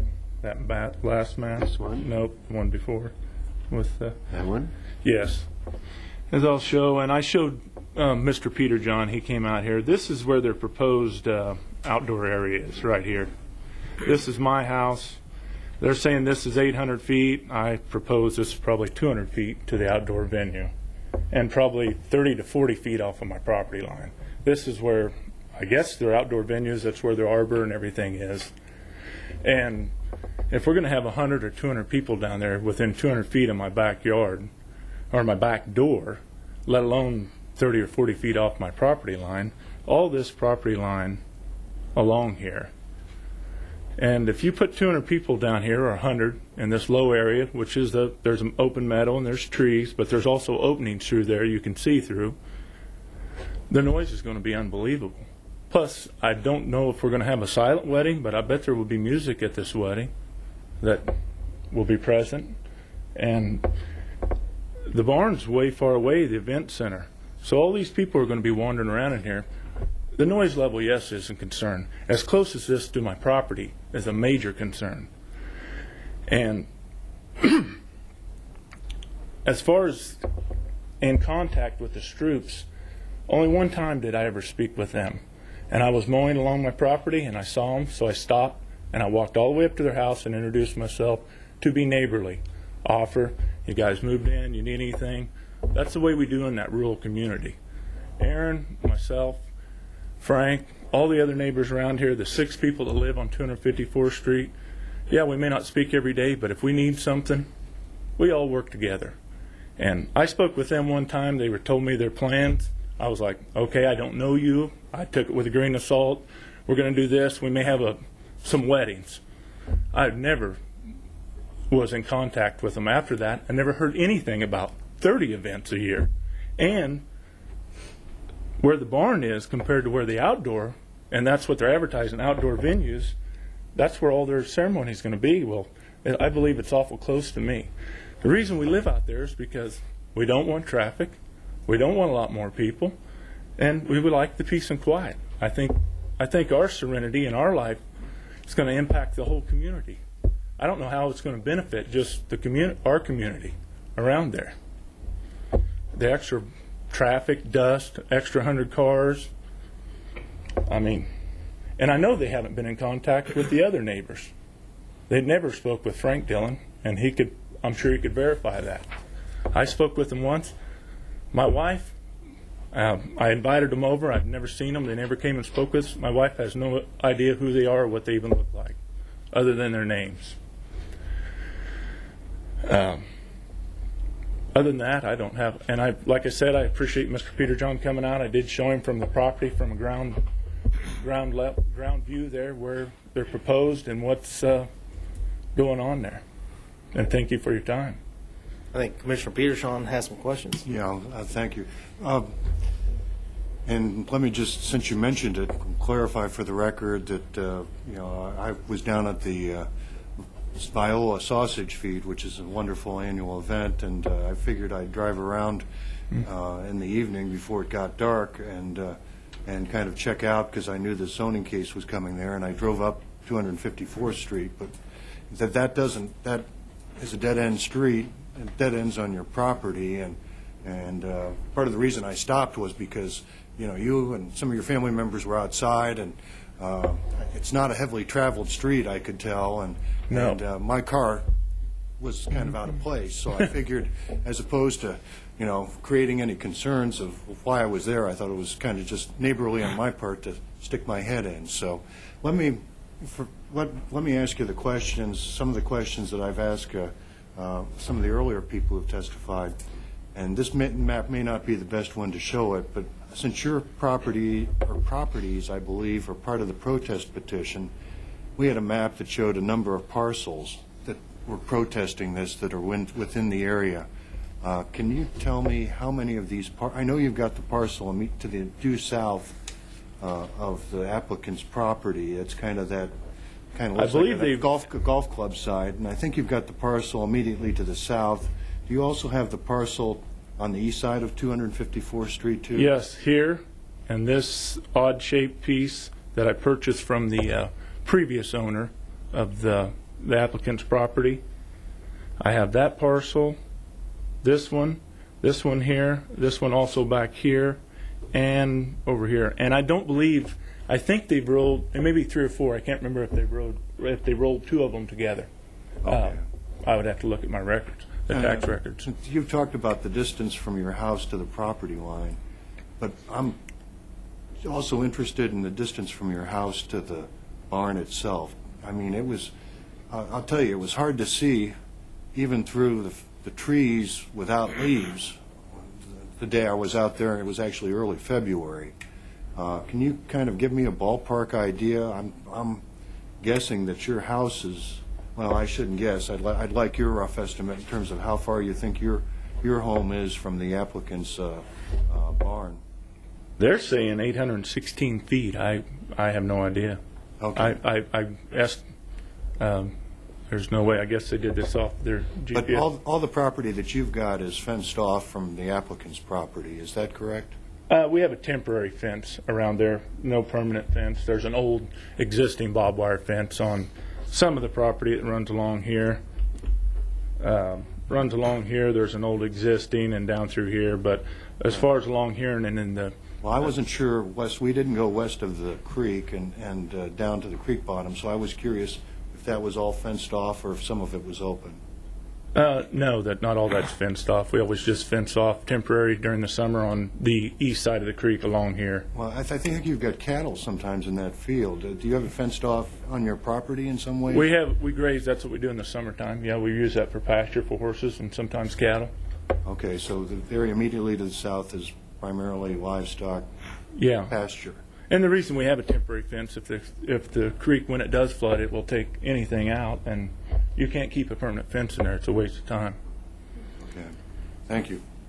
Commissioner Howell? Thank you, Mr. Chairman. Just a couple of questions. Mr. Heiner, is that right? Yes. Okay. What kind of things do you do on your property? Do you hunt or shoot guns or have four-wheelers? I have a Ranger, a UTV. What is I that? don't hunt on my property. It's a UTV side by side, yes. Okay. And you run that around the property just yes, for I use fun it. and have people out to do that, I assume? Oh, no, we use it basically for work around our property. For work? Okay. Yeah, it's got a bed on it. Also for touring county Yeah, commissioners. Mr. Peter John, he got a tour. Okay. And, one of the things I think is extraordinary about this petition is there's 98 people that have signed on to the opponent petition, if I understand correctly. And that seems to be a large number. And I also understand there's 100% within the zone, this circle around the barn, 100% of that inside that zone. That seems like it'd be an extraordinary. Are you the one that went around and got a lot of people to sign on to this? Are you? I got a big portion of them. Okay. And if I can say, please. All of us have known each other for long. My parents owned this original property, so I grew up here. I've lived there over 30-some years. I don't know how long. All of us know each other. Yeah, we're a community that's spread out. It's rural.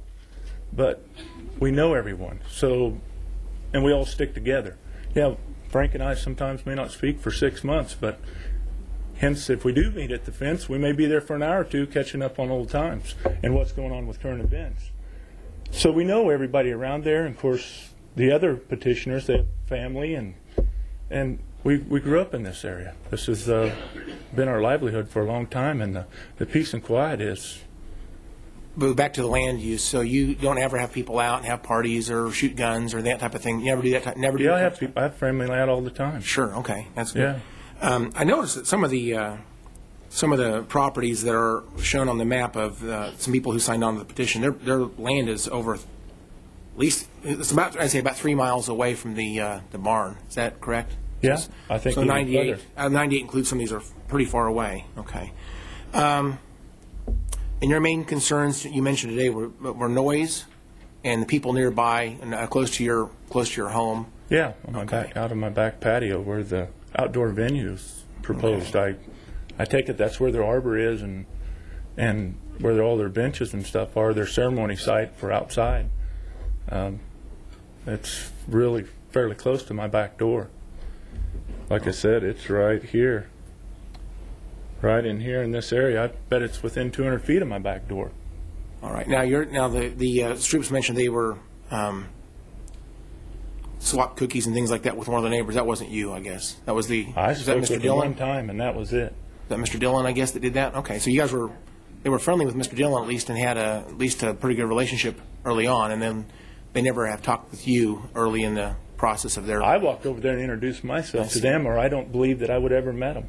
Like I said, my wife's never met them. Okay. And I don't know that Frank's ever spoke with them. No. What he's told me. All right. That's all my questions. Thank you. Thank you very much. Thank you. No further questions.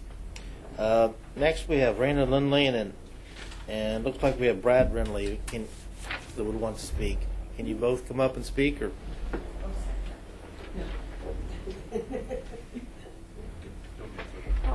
Do you want to speak as well, or just have your name on the list? That's fine. Oh, okay. Hi, my name is Rena Lindley.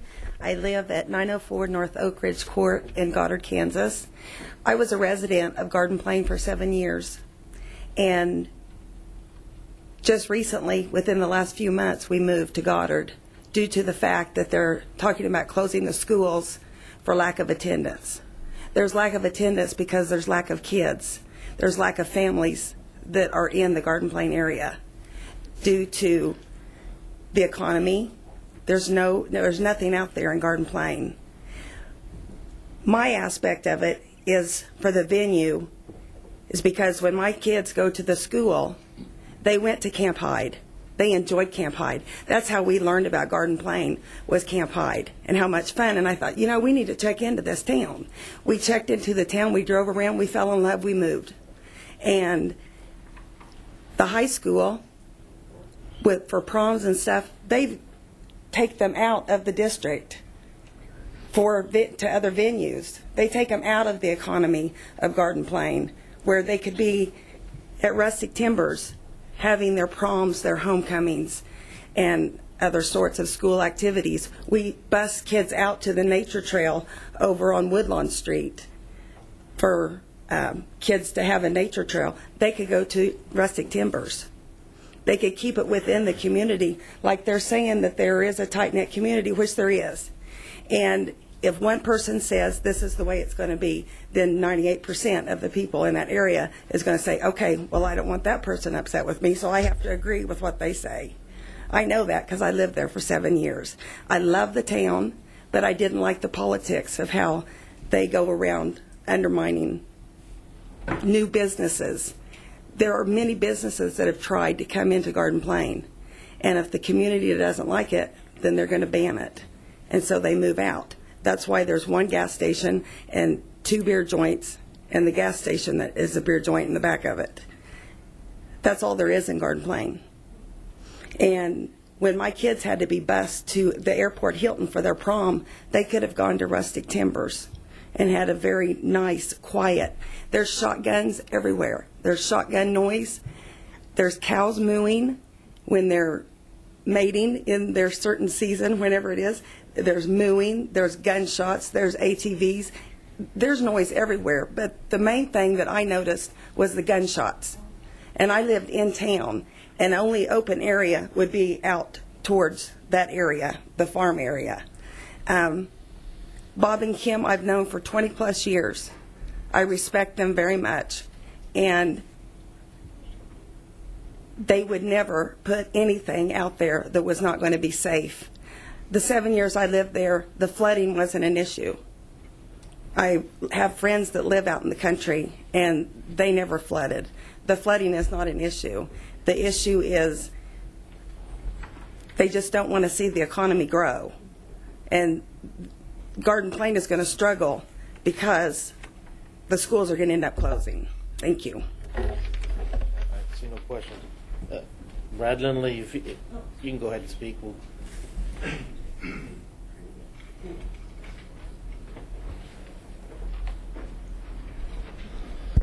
Yes, my name is Brad Lindley, 904 Oak Ridge Court in Goddard, Kansas. As my wife said, we lived out there for approximately 6-7 years. We moved out there originally for the town because we did drive into it. We loved it. The town was great. There is very minimal amounts of businesses and stuff like that in the town, and as well as Viola. I don't know if you drive through Viola or not, but I think there's a gas station more or less in the town and maybe something else. But we worked in the catering business for approximately 2 years, and some of the events that may be headed out there for the troops, Rustic Timbers, some of the ones that I went to, some of the happiest brides and children and everything else was on these outdoor venues, which I went as far as Winfield, Kansas, and as far out north into El Dorado when I was helping cater. But these outdoor venues are very popular, but there's so few that, you know, the businesses and the smaller ones, like for instance that they're proposing, is better for some of the smaller, or I'd say the people can afford quite the larger, expensive venues. But I think it's a great idea. I have yet to go out there, but just by listening to what they have told me they've done and known the troops for 20 to 30 years, the people that they are, I know that if they say this is what they're going to do, they're going to do it. And they're the type of people that if there is issues that can get brought up, if there's issues with the noise, if there's issues with people on their property, they're going to bend over backwards to fix that rather than just say, that's your problem. But they're the type of people that will, bend over backwards to stay nice with the community and actually fix the issue as opposed to ignore it. So, I mean, for as far as them as people, they've been great people, and every place that I've seen them move to, the only thing they do is improve the area as opposed to running it down and bringing it down. As far as the houses they've owned rural community before, rural property before, I should say, and they've done improvements on those properties to beautify it as opposed to just letting it run and rot away.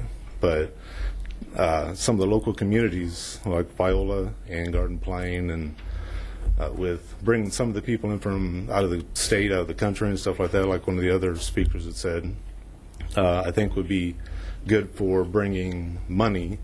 Visibility is a big thing for some of these smaller communities, because for many, many times when I tell people I live in Garden Plain, they go, "Where's Garden Plain?" So I have to explain to them where it is. Well, it's that water tower out there off of Kellogg. So, I mean, I think it brings a lot of visibility as well. Thank you. Thank you. I haven't seen any questions. Okay. Next is Aaron Pauley.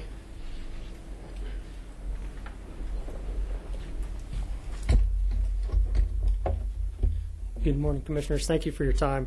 Before I get started with my prepared statement, just to adjust a couple issues you guys have asked. Can First, you give us your... Oh, Aaron Pauley, 25717 West 63rd, Viola, Kansas, 67149. My wife and I own the property directly west of the proposed PUD.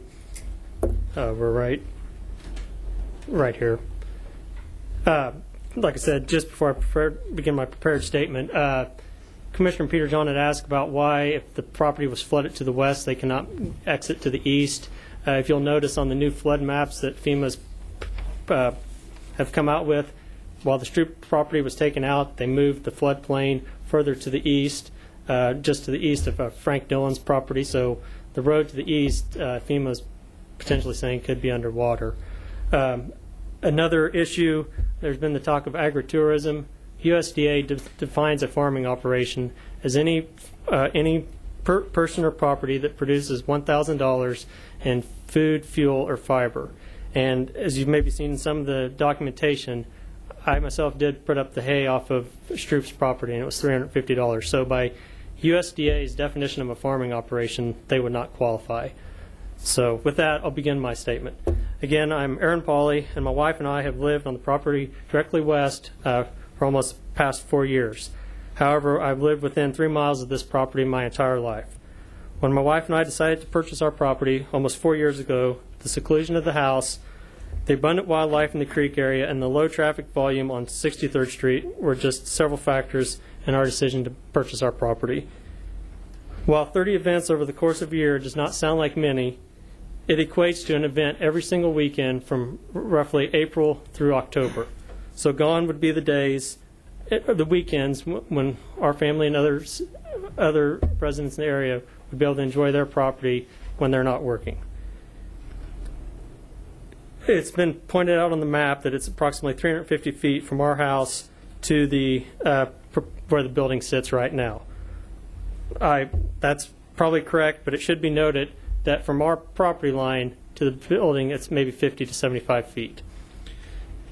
If the Golden Rule asks how the removal of restrictions would affect nearby properties, if rezoned, the quality of life that we have come to know in the county would cease to exist.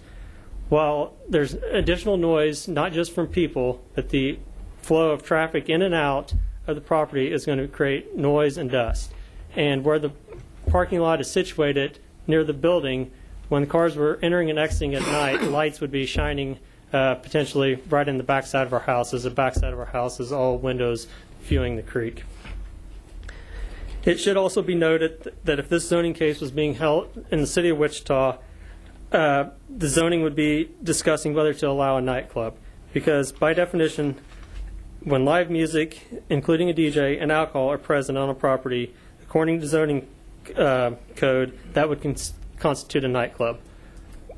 Myself and the rest of our neighbors do not live in the county to have a nightclub this close to our property. Golden Rule 7 asks about the impact on community facilities. Rustic Timbers has stated that they had a water meter placed to provide water to the facility. I completely could understand why that would be, because the water in our area is basically undrinkable. I was approached by several neighbors living in the Bothman Estates, which is a half mile to the west along Violet Road, with concerns about this, because they too are on the water line and they're already having fluctuations in their water pressure, and a commercial user has yet to come online. And my question would be, did the Rural Water District, when they approved this, know that it was going to be for a commercial property with 150 to 200 people out there? Or, because if that's the case, why did they put a residential water meter in? Because I just question whether a residential water meter is going to be able to keep enough water flowing to adequately flush the septic system and all that stuff. Since we've delivered our property twice, and this is going along with Golden Rule number 7, we've had to call for police assistance on our property, once for a burglary, and then also one night when coming home from work, I spotted a suspicious vehicle at the property where the Stroops lived prior to their purchase. The response time for the police was around 30 minutes. That's a fact. Living in the county, we assume we're going to have longer response times. With that being said, on the PUD, it states that there does not need to be a security guard present unless it's over 150 people or hard liquor is served.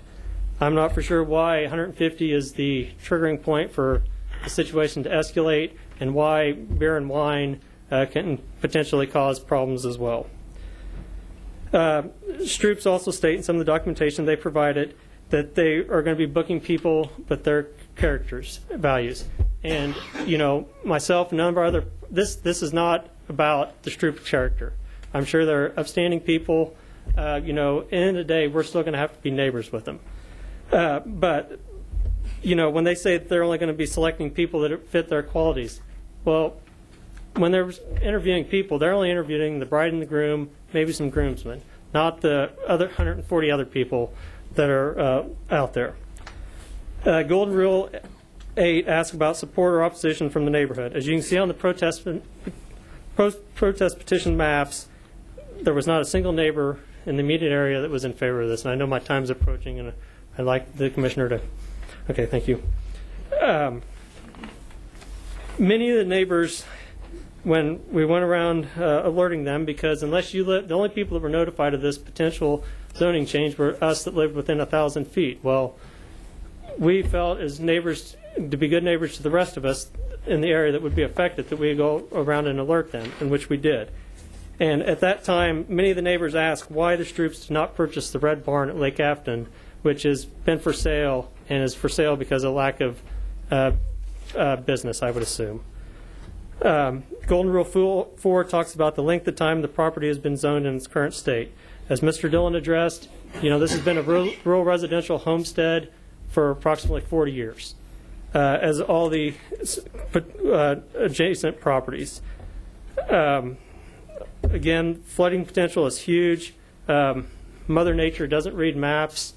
On one of their documents, they suggested that to help shield our property from the event center and people, because there is no fence, would be to correct a wooden barrier or plant trees. Well, all that's going to do is, when the creek does come up, potentially push that water onto our property and on neighbors' property.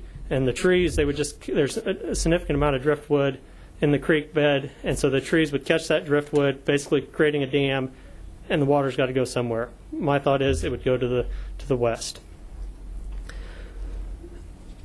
Because by the time the water from Clear Creek is at the Stroop property, it is draining a basin of 105 square miles. That is from basically northwest of Garden Plain at 29th Street North and 327th back to the east to Goddard and south. In closing, who is going to enforce the self-imposed regulations? When talking to, it says that, the Stroops said that, they told us about this on August 10th when we brought cookies over as appreciation for them getting a gift for our son. True statement. Reason why we didn't respond, totally shell-shocked, because our lives were about to be turned upside down if this went in.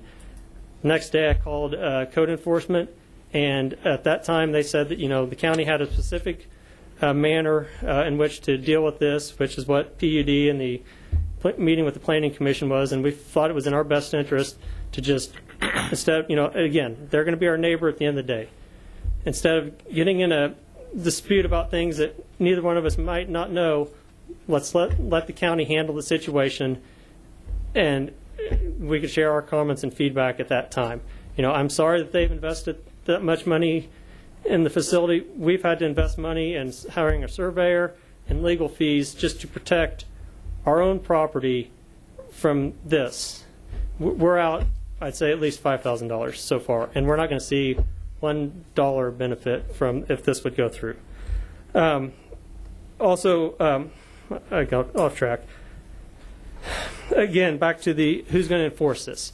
Code enforcement's only open Monday through Friday, 8 to 5. They said, well, you could call the Sheriff Patrol. Well, I don't feel that the Sheriff Patrol's duty is to set up and monitor to make sure that all these self-imposed guidelines of number of people, whether there's alcohol, it's being distributed properly, and all the 20 bullet points that you guys are looking at. I would feel terrible if I had called the Sheriff Patrol to come out because there was someone out there at 11:15, and then there'd be an accident down the road, and the Sheriff Patrol's over here dealing with this as opposed to tending to someone that really needs it. So there's no one we can call, and that's probably why in these other deals why there's no calls or complaints. There's no one can call because code enforcement's not open when the majority of these events go on. In closing, the neighborhood is against the rezoning. The Planning Commission voted 8-1 to deny the rezoning. So I stand here before you. I'd ask you to support the decision of the Planning Commission and deny this application. Thank you. We have a few questions from commissioners. Commissioner Peter John. Yes, let me begin just so I can clarify a couple things. You mentioned the Sheriff's Patrol and the police being out there. What police? Sedgwick County. You mean the Sheriff's Office? Yes. Okay. One and the same. I wanted to clarify because you're not that close to Viola. And no, Sedgwick County is the only the Sheriff Patrol is the only law enforcement in the area. Okay. You own the parcel, or how many of the parcels in the protest area do you own? One. Just the one that's immediately to the west? Yes, it's the house side. The county, the one document showing 9.1 acres on our deed, it's showing 10.2. So, because that was part of the reason why we've had to hire a surveying firm, because the lines shown on this are not the lines shown on our deed. And so Mr. Parnicott had alluded to that. I'd sent some pictures. I have pictures of where the Boffman and Company has flagged the property line, and it's not along the fence. It's actually further to the east, thus pushing our property closer to the east. And on the north end there, all those trees, that's our property. So there's no natural barrier. That's our property. So I'm not. Is that on the east side or the west side of the creek or something? We own on the east. This is all the east boundary of ours. We have the entire trees up on this portion of it. So you've got both the west side and the east side? On that portion of the creek. That's correct, sir. Okay. Let me understand. There's a farm field immediately to the west of your residence, yes. Your home. Yes. Do you own that field? I do not. Okay. So your protest was strictly that the 10 acres that you, roughly 10 acres. That's correct. And you said you've incurred about $5,000 in costs. Yes, sir. Can you be more specific? $3,000 to $4,000 was the cost of estimate from Boffman to survey the property, and then also work out with security title exactly where the property lines are, because the language on the deeds, there's some errors, and so they're having to go back till 1976 when all these properties were originally split off from the 320 acres section of when the parcels were created. So you're saying that there's some question as to where the property line is? That's correct, sir. Did this come up when you spoke at the Metropolitan Area Planning Commission? I did. Yes, it did, sir.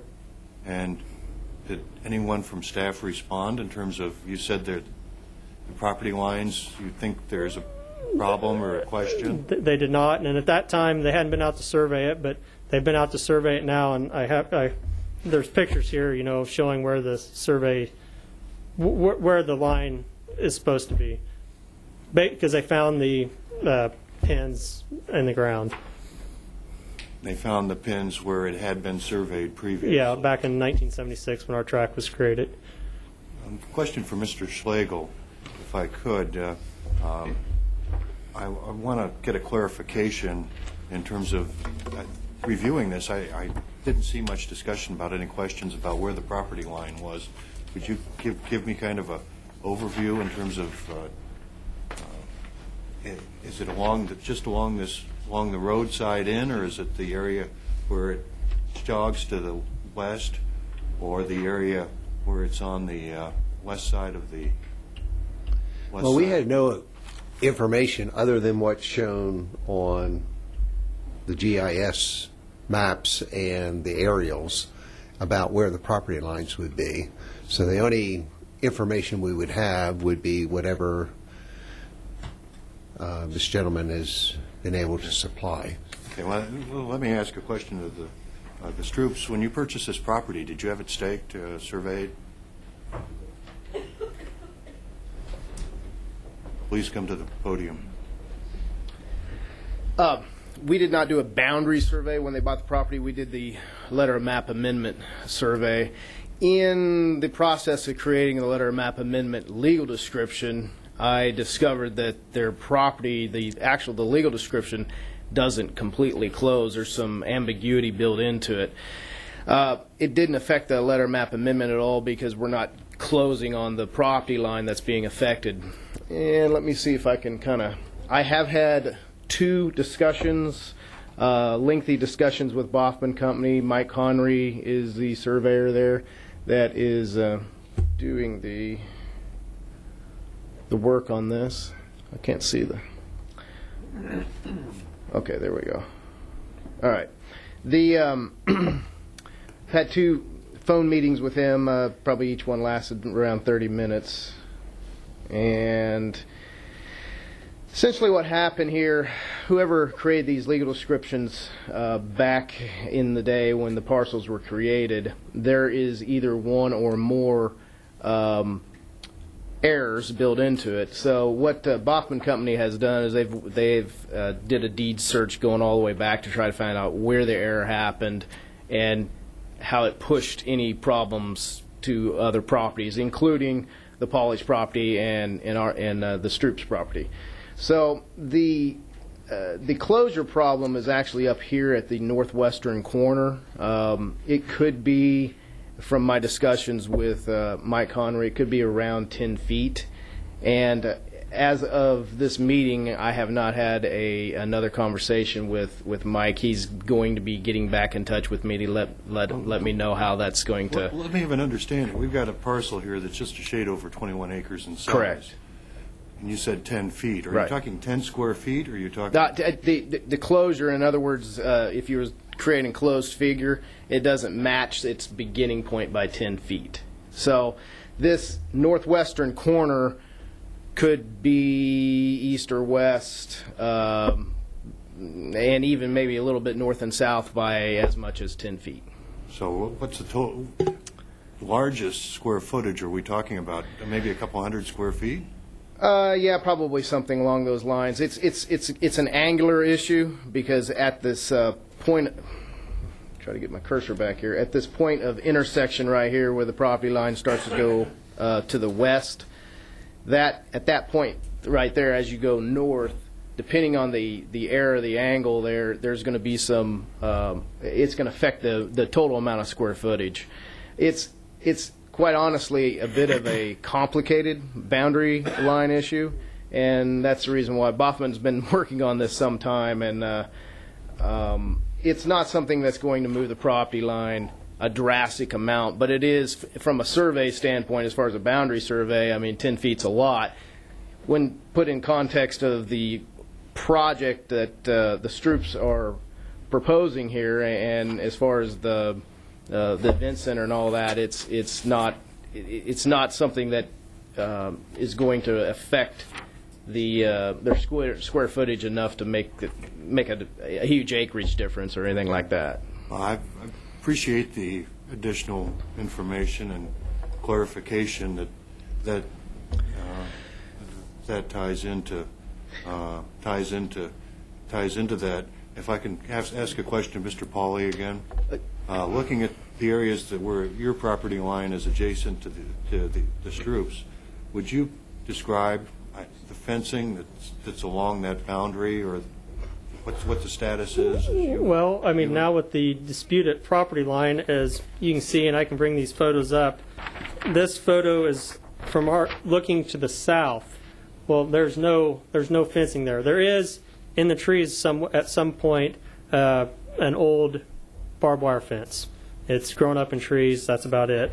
You know, this is looking back to the north towards 63rd, and again you can see no fence there. So, but you know where the property line turns and heads back to the west, and then the rest of that property, no fence. Can't really be one because I mean it's center of the creek runs through it, and the first time the water comes up, it's going to be gone. The creek kind of serves as a de facto barrier line, so to speak. Not necessarily, because I mean that's not where the property line is at. Okay. And I mean, and like I said, you know, it might be 10 foot up here, you know, on the east boundary line. That's where the 10 foot now.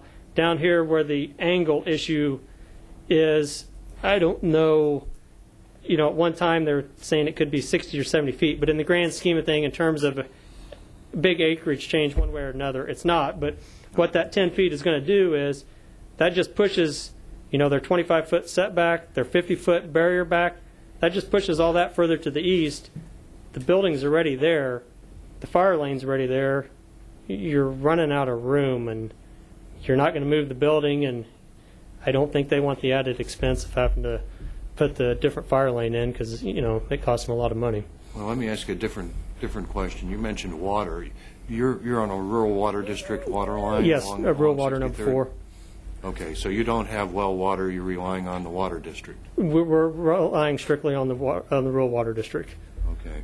Well, you mentioned city rules. Obviously, rules we have here are on the county side. Absolutely. It can seem very confusing since you're over at City Hall and where MAPC meets, but the issue we have before us today is on the county end. And that was just merely for, you know.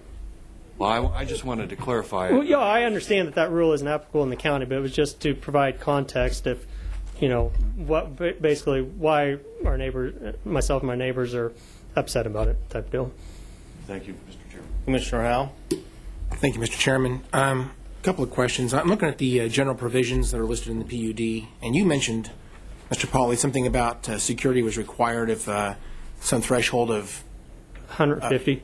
Okay. Can you point to the PUD where that is? I'm reading through this several times. What is the PUD that you have dated? I don't have a date on my PUD. Because there's two separate ones. There's one. Okay. One we're considering today is the one in front of us, I believe. What date is that? Because there was one at the Planning Commission. It was dated 11/22, and then the information that you guys had that was been changed, and now there was an updated version at 1/15. So I don't know what's on your file. So this is not the PUD that the Planning Commission rejected. This is not what they looked at. Is that correct? It is. All the concessions the Stroops made at the Planning Commission, they changed on this other document to kind of try to address some of the concerns the neighbors had with music and stuff like that. Let me just. This is 114, so that would be. Let me look here.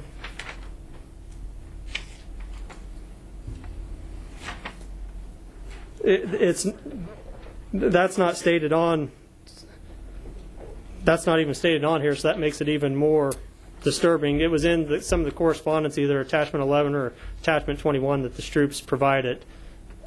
Okay. I just want to make a clarification there that there's not some trigger for a security requirement necessarily. So according to this document, security doesn't even need to be present. It does say that security is allowed through the contracted security services. I would assume, I guess maybe I shouldn't assume, but if there is an incident or an accident or some issue that relates to liquor or the people being out there, who is liable? Do they have insurance and crimes are committed? They would be okay. There's no exemptions. I mean, someone has liability to. I would hope. Okay. I would well, hope. certainly that would have to be. And the I don't know case. if that would cover someone coming over onto our property, because, like, I just pointed out, there's no fence, and they're selling the holistic nature aspect of this property, so they want people out enjoying it. So, who if someone comes onto my property, Dylan's property, the Heiner property, is their insurance policy going to cover if we get sued? Well, the state laws speak to that very, very clearly. So if someone's trespassing on your property and your property's posted, then there is state laws that I think that come into play. Back to state law, you made a comment about this is similar to a club because it has live music and alcohol.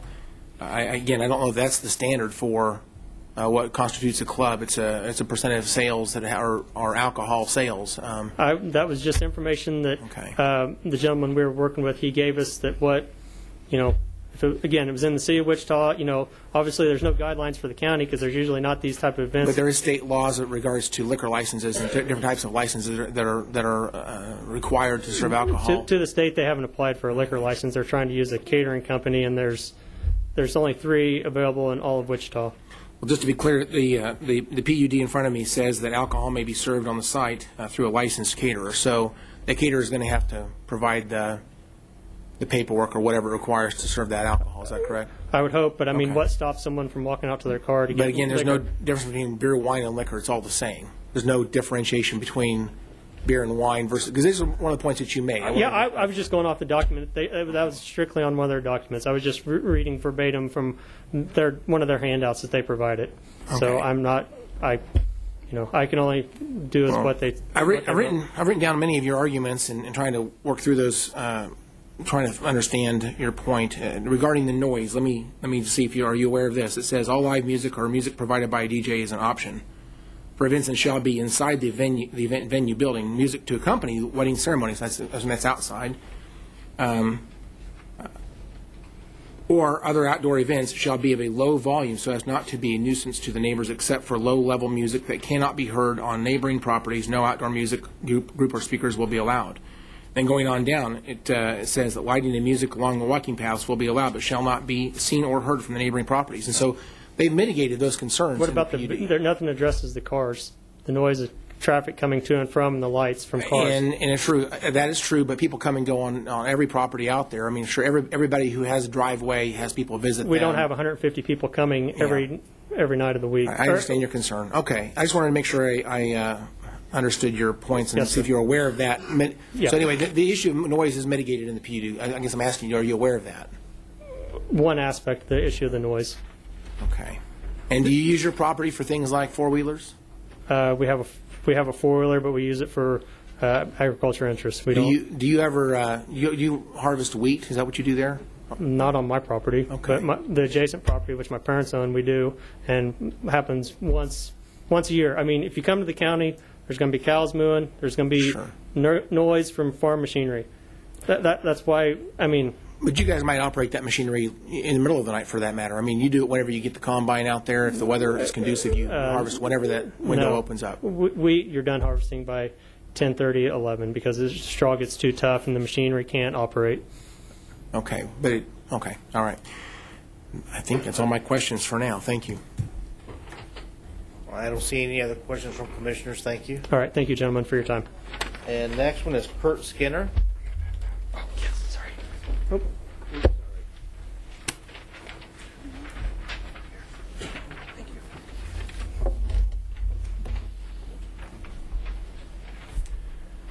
Hello, my name's Kurt Skinner. I live at 211 North Grant, Clearwater. I'm a registered landscape architect and community and regional planner. I'm also personal friends with Bobby Stroop. As for the character of Bobby Stroop, I would say he's one of the few people in this room that I would do work for without a written contract. The man's word is more important than any piece of paper. And if he says he's going to do it, he's going to do it. He volunteers his time. He's trained both my sons as well as myself in martial arts for several years. Short of having an elite commando squad come onto that property, I don't think there's going to be anybody that could cause trouble that he can't handle.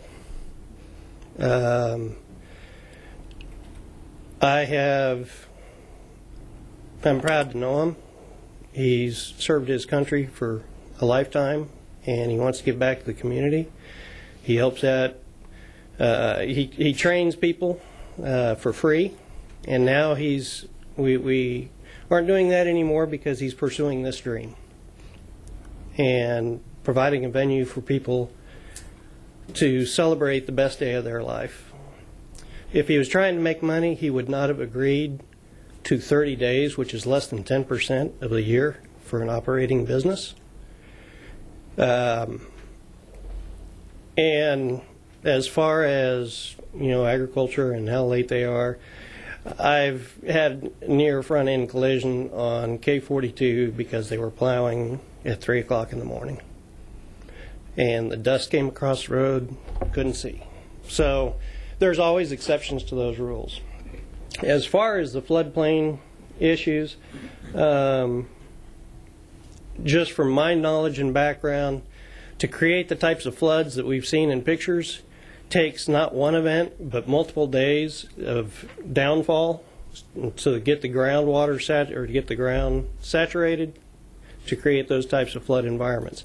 I've been out to Bobby's land. I've seen the cleanup that he's done along that creek. The adjoining properties, I haven't seen any cleanup. And so to say that they're concerned about deadfall and that kind of stuff constricting water flow, at least when I was out there, why weren't they taking care of theirs? I don't, if Bobby says they're not going to hear land off the property, then he's going to make sure that happens. Like I said, I've never known a more upstanding person that follows his word. I had some other thoughts, but I can't think of them at the moment. As far as, I guess, one other one would be as far as the impact of the road, he's been doing his due diligence to make sure that the road could handle the traffic he's talking about. The gross vehicle weight on any one of those large pieces of machinery is far more than any car that he might have come to his venue. So with that, I'll go ahead and close and see if there's any questions. Commissioners, any questions? Seeing none, thank you for coming. Now with that, I have everyone who's listed on the signed up to speak. Is there anyone else from the public who didn't sign up or would like to speak? I would, if that's okay. Yes, come forward, give us your name and address, please.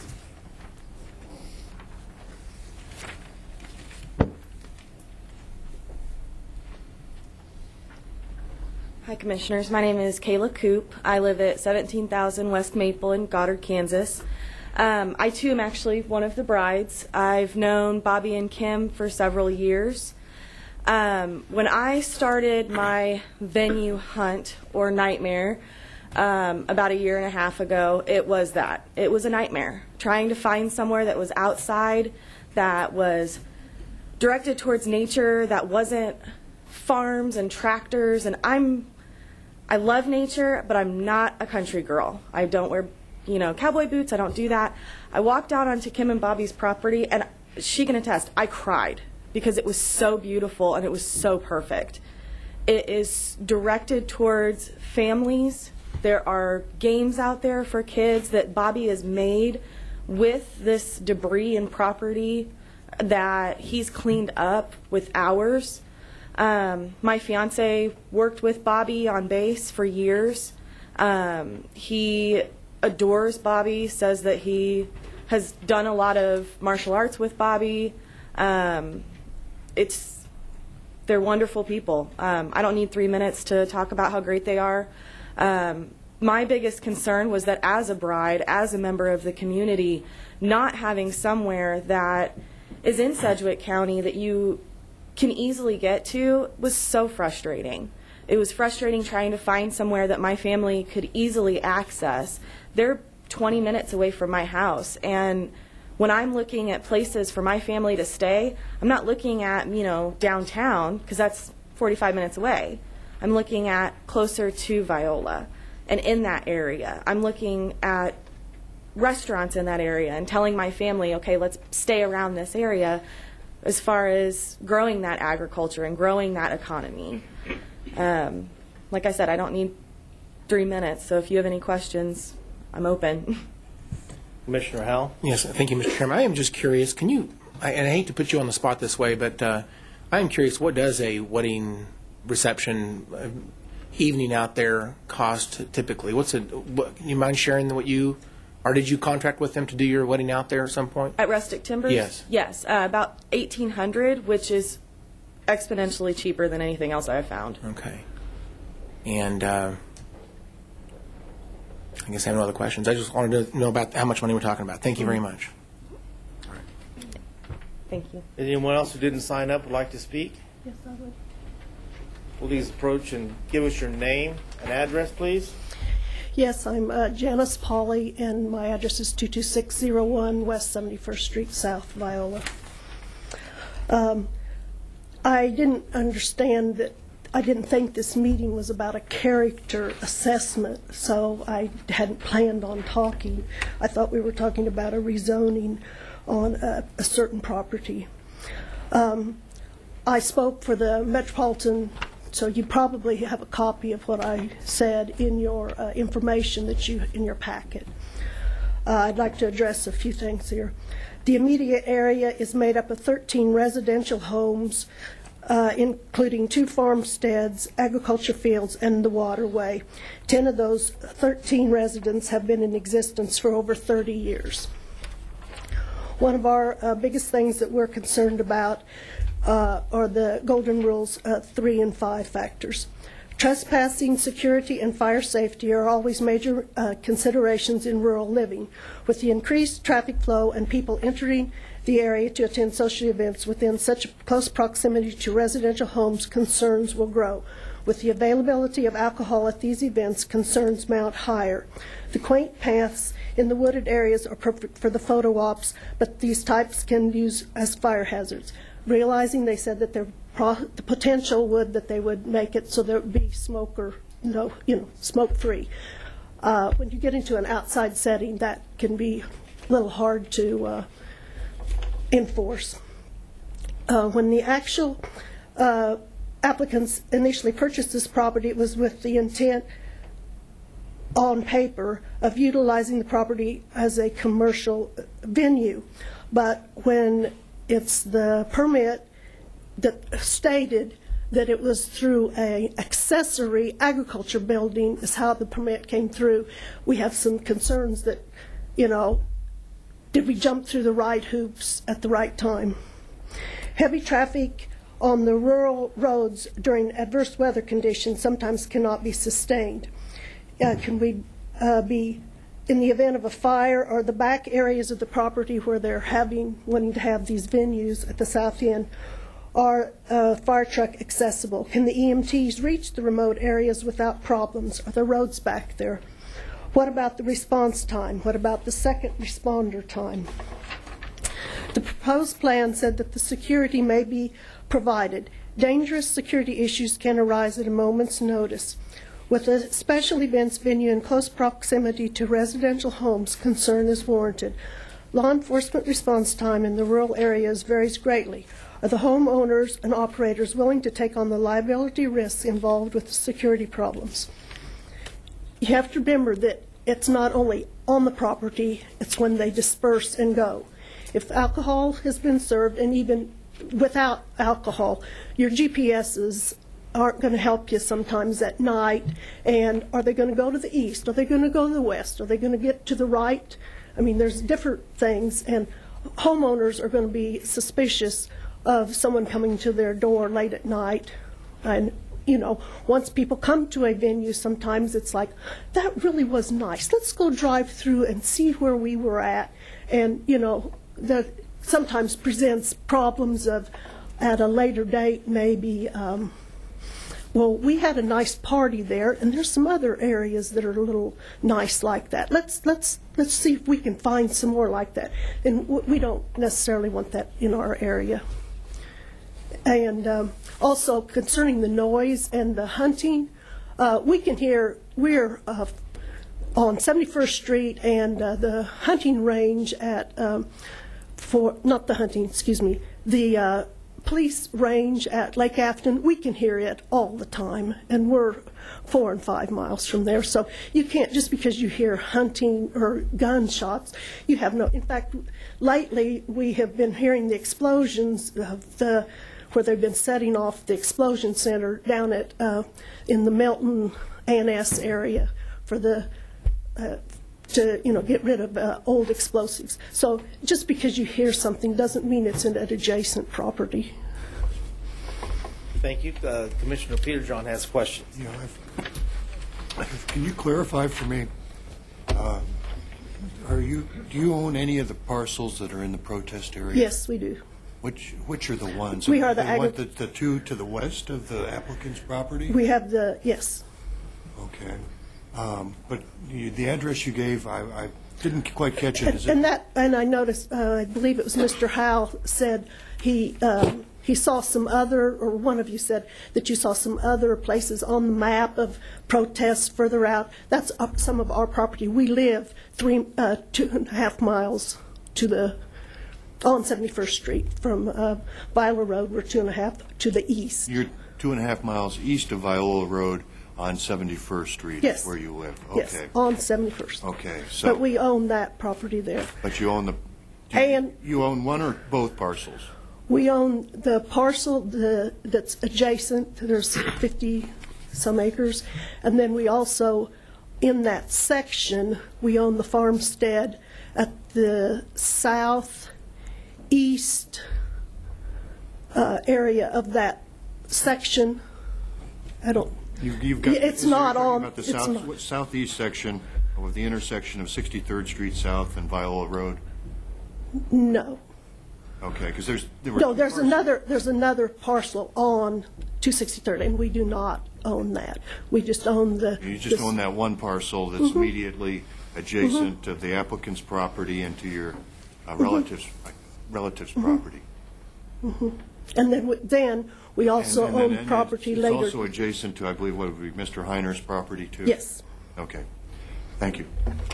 Commissioner Howell. Thank you, Mr. Chairman. So just to clarify then, so you live 2.5 miles from this barn, is that correct? And the parcels that you own that are closer to the barn, are there any structures on those properties? No. Nobody living in those other parcels? No. That's all my question. Not that's directly adjacent. In that section, we own a house and a farm site. It's not on this map. The people who live in that, is there people living in that house? They were renters, yes. Okay, and are they part of our protest today? No, because we own the property. They don't protest because you have to put who owns the property is who protests. Not I guess renters. my thought would be the renters might have an opinion on this deal. Well, they have not spoken as far as I know. All right. No. Thank you very much. All right. Anyone else from the public like to speak? Sir? I'm Neil Youngers, 26921 West 71st Street South. I just live to the intersection west of there and then south a mile. I'm right west of Camp Hyde. In that same section of the proposed site, I own just under 100 acres, 40-some acres on the east side of the creek and 50-some acres on the west side of the creek, of which there's a residence on the west side that I own there. Currently, my son is living there, renting from me, him and his new wife. And one of my concerns about this thing is my brother actually tried to run the Red Barn at one point in time, so I have a little insight there. And I struggle with bringing another venue in the area when what's going to happen if this thing fails? Are we then going to have a piece of property that is going to be zoned differently, that is going to have different tax rates, and then is it going to turn into an eyesore out there? I don't know the answer to that. Only time can tell that answer. So that's one of my concerns. But again, just a local person, don't need to take up your 3 minutes, but have concern about what's going to happen down the road. As far as the flooding, it happens. I've lived there. I couldn't get anywhere on the Halloween flood. You could not drive anywhere. It happens. Whether that's a safety issue or not, I'm going to let you guys decide that. That's not my forte. But it floods, and it will happen. So, I think Commissioner Peterson has some questions. Yeah. I want to clarify. You said you lived on 71st Street, and you went through it pretty quickly. I wanted to understand, within the map that we have that shows the protest area that's adjacent to the property, do you have Correct. a parcel actually within that protest area? I do not have a parcel within the protest area. My property from that boundary, the south boundary of the proposed area, would be quarter mile south of that on the so basically one of the parcels in blue there. Right. I live over here, right over here. Let's see. Okay. Yeah. And the parcel I own is one on this side on the east side of the creek, and one on the west side of the creek. The one on the west side of the creek is where there's a house there and a farmstead. Thank you. Yep. I don't see any other questions. I think we had one other person like to speak. My name is Susan Dillon. I live at 25229 West 63rd Street South. I live directly east of the Stroops. At the city meeting, they said that they put this building, they bought the property to make it a commercial for their retirement funding. But the building, they said, was put up under a residential permit, and I don't understand. If you knew you were going to make it a commercial, I'm not up on the laws, but it comes across to me as, okay, if we build it, then eventually somebody's going to have to let us open the business here because we spent all this money. The other thing is, on my property, when I go down my driveway, looking to their property, the building opens up to all of my land down there. There's maybe a half a dozen scrub trees and a barbed wire fence. So when those doors are open for those events, all that noise is going to come right across. So yes, if I am in my house with the door shut, I won't hear it. But if I want to walk down my driveway, it's going to be an annoying noise. I'm going to see everything that's going on. And I just don't think it's fair. Thank you. Seeing no questions. Anyone else from the public like to speak? I'd like to say something. Okay. My name is Bob Stroop, 25501 West 63rd Street, Kim's husband, lesser half. When we started this project, we talked to the planning people, and everybody knew what we were doing. There was no deception on our part. We couldn't pull a commercial because we were not zoned commercial. But everybody knew what our end game was, what our end goal was to be. So we worked towards that process. As far as meeting Mr. Dillon, he's got a gate. The only way I could meet Mr. Dillon is to trespass on his property. We stood across Mr. Henner's property one day and looked at his wife and a young lady for 10 minutes trying to get their attention. I did not want to cross their property line. They would not even acknowledge that we were there. So therefore, we did not interject ourselves onto them. So I'm the get the stuff done guy. You know, my wife has a vision. She says, build this, I build it. I make rustic things out of natural things. I make log beds. I make log furniture. This is a vision of ours. It's a dream of ours. It's, you know, I'm sorry that the neighbors have so much opposition against us. We don't really understand it. It's a wedding venue. There's not a security issue. I'm going to be on every event. My wife's going to be on every event. We have security for every event. We have tried to take into account every one of their concerns, and it doesn't seem to matter. They do not want to talk to us. They do not want to address us. We have sent letters to the gentleman in California. We have sent letters to Mr. Dillon to see if he would call and talk to us before this got to this point. They will not respond to us. So this is where we're at. I thank you for your time. I'm an honest guy. I've served my country for 32 years. You know, whether that has anything to do with anything, I don't know. But I'm an honest, honorable man, and I stand before you stating that. We had no deception. We want to do this business. We believe we can accomplish this business. My wife is a brilliant woman. She's very, you know, she does a lot of research. So in stating that. I'm sorry that our neighbors have so much opposition against us. We intend to be good neighbors. If you pass, we will honor everything that's in the PUD. We will submit a calendar to the committee if they need to say and guarantee that we're going to have 30 events or less a year. We're willing to do that. We're willing to negotiate all these things with them if they would just talk to us. Thank you. Thank you. All right, well, I'm not sure what the rest of the commissioners feel like, but we've been going at this for a while, and I'd like to stand in recess for 5 minutes so that I can think straight afterwards. So let's stand in recess for 5 minutes, and we'll come back and finish up the work on this.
recollection. At this point, we'll call the meeting back to order. I think at this point what we'll do, we're going to reserve comments to the bench now. We'll let the commissioner speak. So just to set the ground rules, we won't. This isn't a time for to debate back and forth between the public and the commissioners. The commissioners will speak, and the public time for comment is over unless commissioners have specific questions of staff or public members that they want to be addressed. So with that being said, I don't know if you have any questions or do you have any comments, John, what the next step is? No, the ball's in your court. Commissioner Unruh.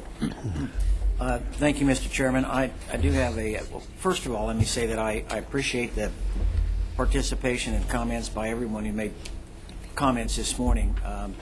They were very respectful and very articulate, and I appreciate the civility of our meeting today.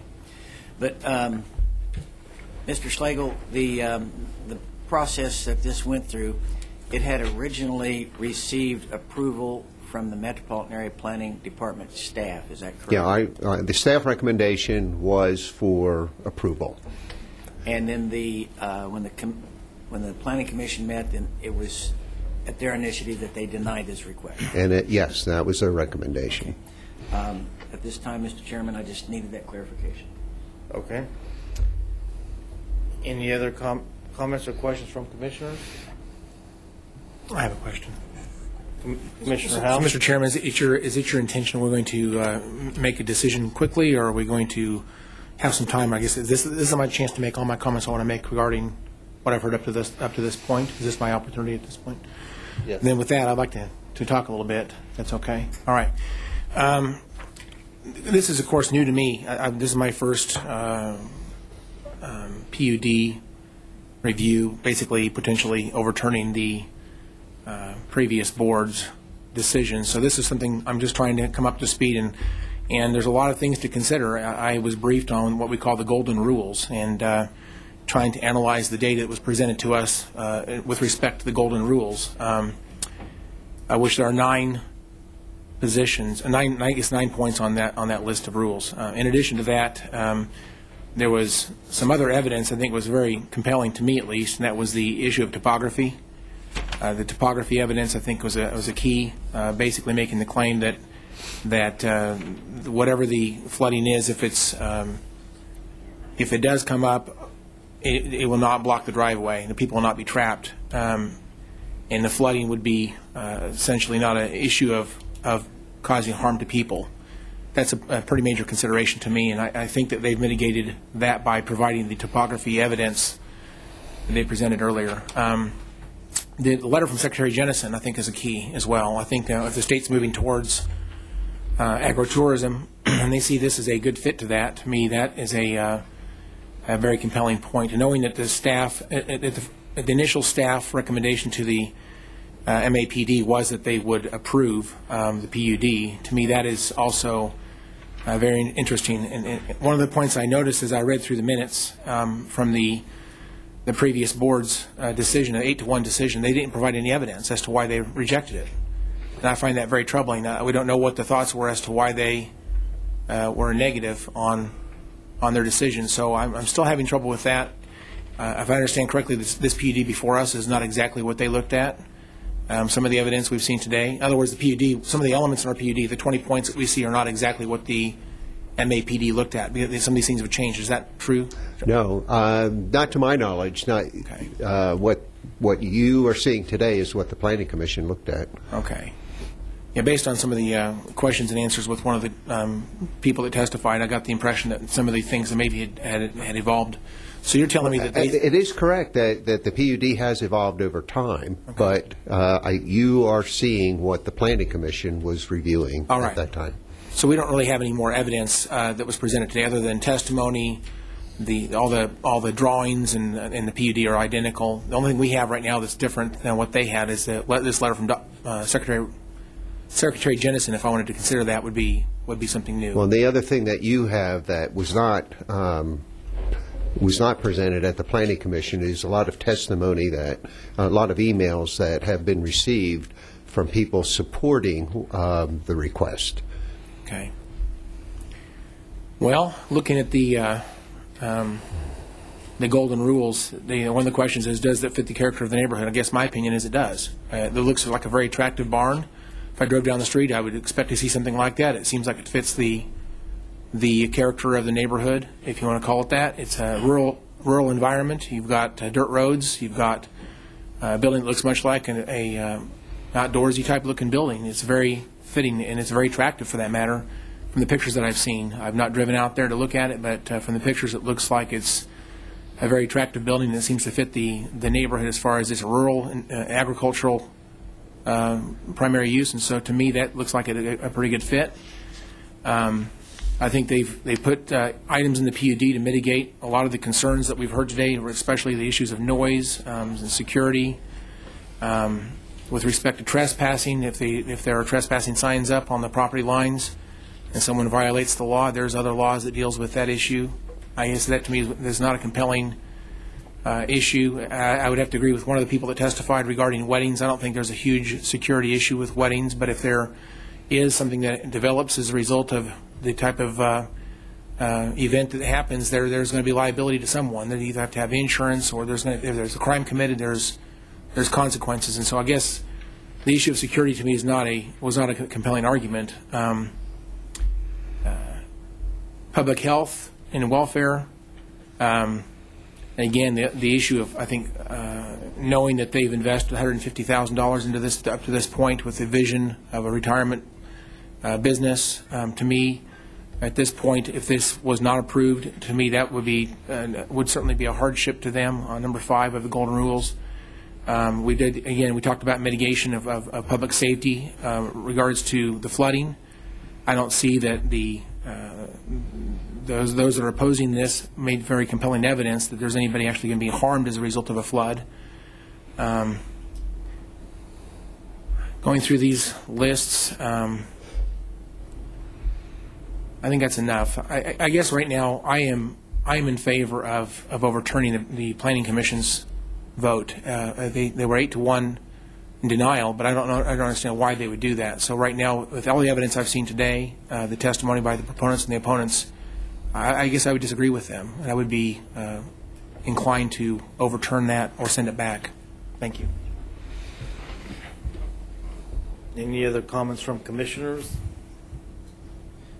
Commissioner Norton? Well, I didn't ask a lot of questions. I like to try to listen first and to understand, and then give some thoughts.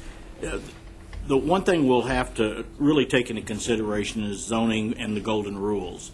It's not the golden rules like J.C. Penney came up with. It's the rules according to Golden. It was a lawsuit held years ago over zoning issues. It described 9 different things that quasi-judicial entities like us need to look at when you're talking about a zoning or rezoning case. And Commissioner Howell has talked about those and articulated some of them, but those will be the foundation of how we'll make our decision today. This is obviously a property rights case. It's about who has property rights. Folks that live down there for generations have property rights. People that just bought their property there have property rights. And there'll be a balance on that according to the zoning and the golden rules as we make the decision. I wrote down just some thoughts about what I heard today. One thing that is that a wedding venue is a legitimate business. I've been to several outdoor wedding venues, most recently in Cowley County. There's a really nice one there. It's a nature area, very well appointed. So it is a legitimate business, and it would be a reason for a zoning reapplication because it is a commercial entity and it is a business. It is reasonable that it would go into an outdoor setting, maybe a rural setting even. Safety issues, I think there's safety issues when you climb onto a combine, when you ride an ATV, anything out in an area like that, there would be a safety issue. Talking about noise, one man's noise is another man's music. I'm not so concerned about all of that. Now, if it becomes pervasive on the neighbors that have been there for a while, then yes, I would worry about that. But, farm implements, cows mooing, the rural area, that could be noise to some people. Music coming out of a wedding, I guess, could be framed as noise to some people too, if they're used to quiet. So one man's noise is another man's music, and you'll just have to, neighbors would have to work that out over the course of years. According to talking about the road, that's a township road. As I've struggled with township roads in my 14 years, I've gotten more complaints on township roads than I've gotten on anything else as a county commissioner. I mean, budget expenditures, almost anything else that I've dealt with, I've gotten more complaints on what township roads look like, how they maneuver, how they're kept, on and on and on. So that will just be something that will be ongoing and will be dealt with over the course of many areas in our community gaining more traffic. In fact, I dealt with that, and my commission colleagues know, once the casino went into Sumner County, many of my township roads started picking up a lot more traffic to get to Sumner County in the south side. It's just the way things are, and you have to deal with that sometimes. As far as drainage is concerned, it seems to me that the property owners will certainly try to mitigate any drainage problems that are created. You're not going to do much business, and you're going to cancel a lot of weddings if you don't take care of the drainage and the road. And I'm sure they'll be trying to understand how often that road, 63rd Street, has been closed down. I would venture to say if there's water on the road, the event will probably be canceled. And so they're going to be very interested in what happens there, how it's maintained, and whether it keeps the ability to get to their property. When we talk about fencing, there's an old expression, fences make for good neighbors. I would bet you if people start wandering into other properties, fences will go up, because it's one of those things that keep people from impinging on somebody else's property. So I would almost guess that as this, if we do approve this today and it goes forward, eventually if there's problems, fences will go up, because fences make for good neighbors. It's been that way for generations. And then finally, when you talk about ag, that's an ag area, ag is commerce. Commerce disguises itself in a lot of different manners. To say that a wedding venue that is a commerce is any different than ag commerce is wrong. I mean, any kind of a business that creates value, creates jobs, creates wealth is called commerce, whether it's ag or whether it's in the inner city of downtown. So I'm not so concerned about that to try to fight over is that really agri-commerce or not. It is commerce. Continue to see every day in the newspaper about jobs and wealth creation and building our community, and that it is about that and the economy and the entrepreneurial spirit that the Sedgwick County and Wichita area has always embraced. And then when somebody tries to be entrepreneurial in an area that maybe is not as conducive to that as others would think, then now it's not important to be entrepreneurial and try to create business and value. So those are just some of the thoughts I had.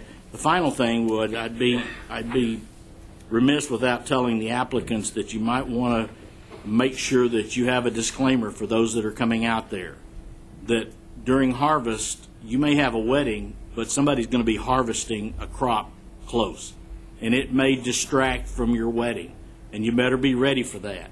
A cow may moo. A piece of equipment may drive down the road and kick up some dust.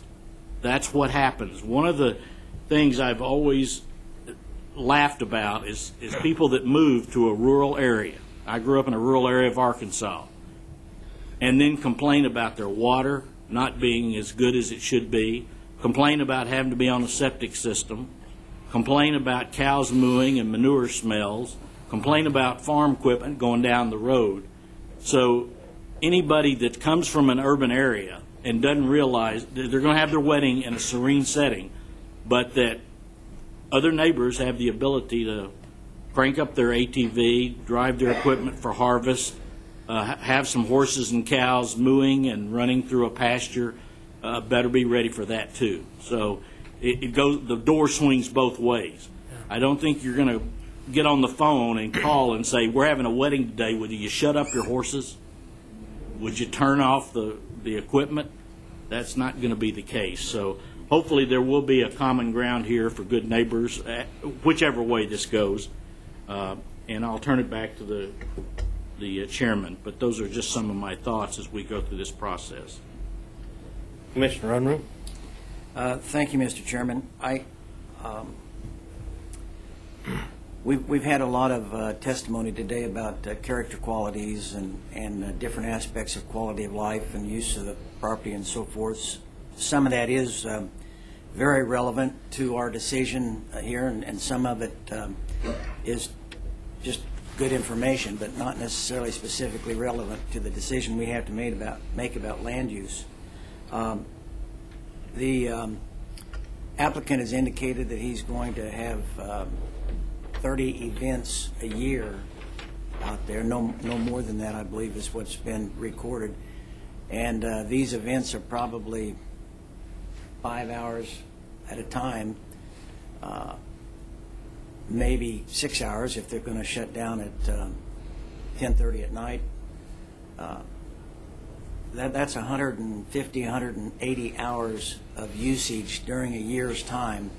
And I have a difficult time understanding how that is going to drastically impact or diminish the quality of life or property values for the neighbors and in the surrounding area. So it's a big hurdle to me as I try to understand how this is going to impact the neighbor's property. But with respect to the rules Golden has already been mentioned here, I think that I would find that this usage is not incompatible with the surrounding neighborhood, but in fact is compatible, and that it is a suitable use for this piece of property.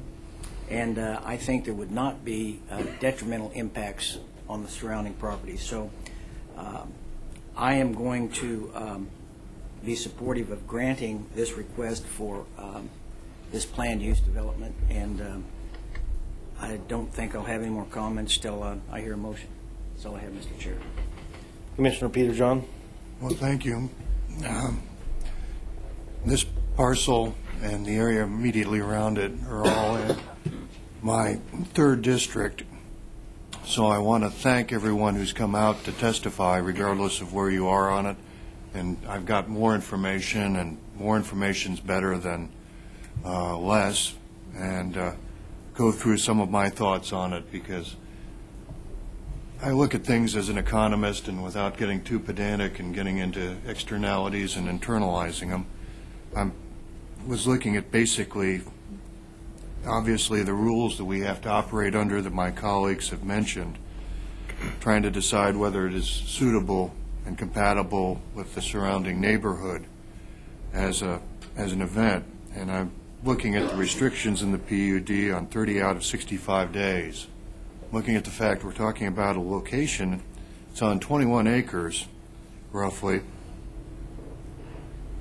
I wanted to compare it with the other properties that were around it, and trying to decide, is this really going to have a negative impact on those surrounding properties? And I'm looking at some of the issues in terms of the roads, the floodplain issues. The longer I live in Sedgwick County, my experience, especially after the '98 Halloween flood, I think there's just about any place in Sedgwick County that can have flood and water issues. But the fact that we've got the evidence, I don't think that was a factor that would, be a problem here.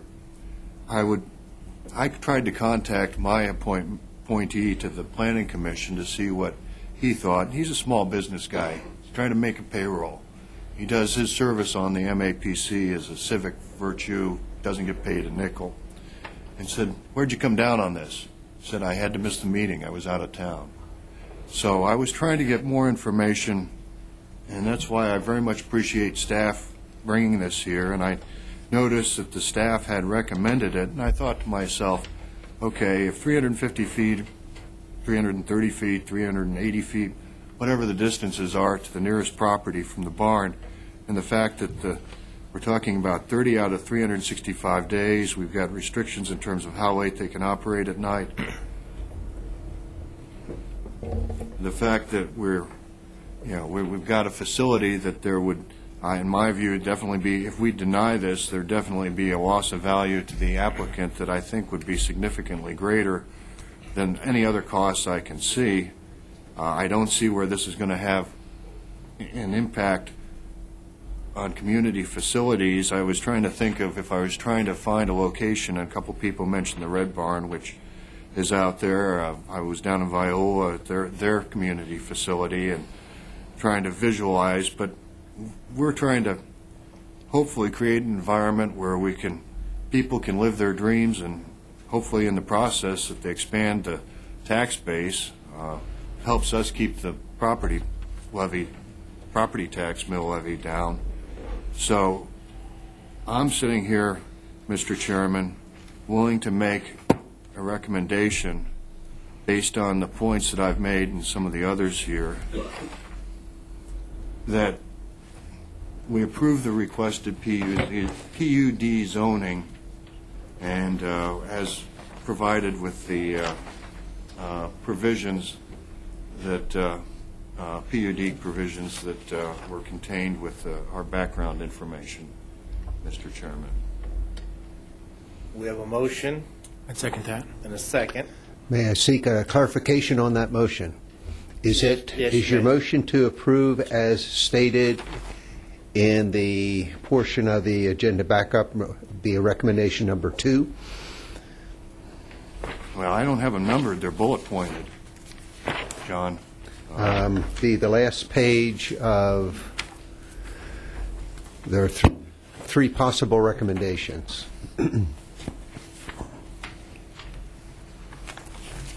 You've got to help me. Do you have a page number Page there? 4 of your agenda. 121? Oh, I don't Page have, 21 of the my agenda. pages aren't Page numbered 21. like yours. To be the last page of the staff report.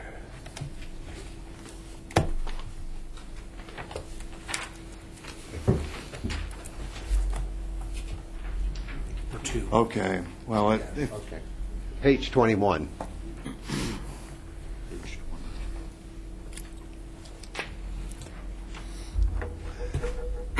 Do you see where there are three Okay. possible recommendations? Well, I've been handed a different sheet that had bullet points and not numbers, and I was working okay. from that as opposed to the items on page 21. So please bear with me a second.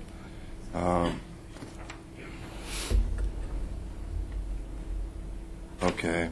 I'm going to make a motion, if I could try this again. Approve the requested zone change to PUD number 44, subject to a revised PUD drawing and plating within a year, and direct staff to prepare an appropriate resolution after the appropriate plat has been approved, and authorize the chairman to sign the resolution. Would that work, Mr. Yes, Schlegel? that works very well. Let's see if I get a second. Still second that. All right, and before you vote on that, there's an issue that I need to bring up that was brought up at the Planning Commission meeting. The applicant at the Planning Commission meeting was concerned about, if you look at the PUD provision number 10 regarding signage, did you still want to change that from being a monument sign to an archway gate sign on your property? Yes. Okay, so then if that's the motion, then what they're also requesting then is that provision number 10 be changed so that it no longer reads that it would be a monument sign advertising the location of the event center, but what they are looking for is an archway gate sign over the driveway. And we can come up with the wording for that as when we revise the PUD. Does he need to add that to his motion? Should I make an addition or modification? Let me put it, I'm trying to modify my motion to have appropriate signage that has been approved as part of the PUD. Am I safe in saying that?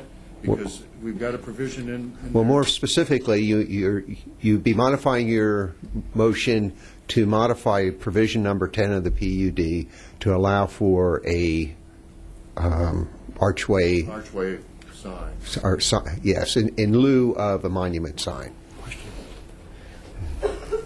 So your motion, your motion to clarify, is to approve the PUD, the zone change to PUD 44, subject to a revised PUD drawing and platted within a year. Direct staff to prepare appropriate resolution after the plat has been approved, and authorize the chairman to sign, with the exception that you would be able to modify number 10 to allow for an archway sign. Correct. That's the motion. Is that correct? Sounds good to me. I would still second that, but I'd like to add to that, if it's possible, this is not in lieu of, it would be either or. They may put in the monument or they may put in the archway. It doesn't matter to me. I'd give them some decision authority there. Conjecture that would be acceptable to the applicant. So I don't think we need to specify which type of sign. We give them the chance to go either way they wanted to go. That's okay. So if that's acceptable to the motion maker, then I would still be seconding that. And so you'll bring something back to us then again in the future, is that right? There'll be a resolution that'll come back to you that will incorporate all that. All of this stuff. Right. That if it's not how we intended, then we can change it again then. Is that correct? Correct. Okay. Madam Clerk, are you clear on the motion? I believe so. Are we okay, Rich? Well, I'll just say I'm the only one who hasn't spoken on this. I'll say I agree with the comments that the other four commissioners have made with respect to this item. There's really three issues or complaints. I mean, there's issues on both sides of this that are valid. The opponents have brought up flooding, fire, noise, and we have to think about whether or not this is compatible. When it comes to flooding, I say there's been testimony that it's flooded 8 to 10 times over the last 38 years. I think that's a risk that the applicant needs to take into consideration when they do their business. And when it comes to fire and noise, I have to compare it to what potential fire and noise is there now. Because right now it's rural residential. They could put this in a farm and have farming. You can have cows. You can have shooting out there. You can have fireworks. You can have ATVs. And so while the use of this PUD, use of the land may be different, from a noise perspective, is it significantly different than what potentially is out there already? And I'm not convinced that it is. I grew up in the rural area, Rural Valley Center. As far as fire, well, yeah, someone could drop a cigarette, but you can burn trash out there. You can have fireworks. You can have brush piles. You can have all sorts of things that cause potential fire hazards out there, and they exist, and they're very real. But are those two? Is this so different than what's going on out there that we would turn this down? And when they've made a significant investment and curtail their property rights, I'm not sure if we did that they would stand up in court, to be quite honest, because even though they are different, they aren't significantly different in my mind to cause me to oppose this particular motion. So for those reasons and the reasons that my other fellow commissioners have stated, I'll be supportive as well. Seeing no other comments, Madam Clerk, call the vote. Commissioner Unruh? Aye. Commissioner Norton? Aye. Commissioner Howell? Aye. Commissioner Peterjohn? Aye. Chairman Ransall? Aye. Motion passes. Thank you, John. Thank you for everybody that came out and voiced their opinion. I appreciate that greatly. We'll give a few moments for people to clear, and then we'll go on to the next item here in a moment. Okay. Wow.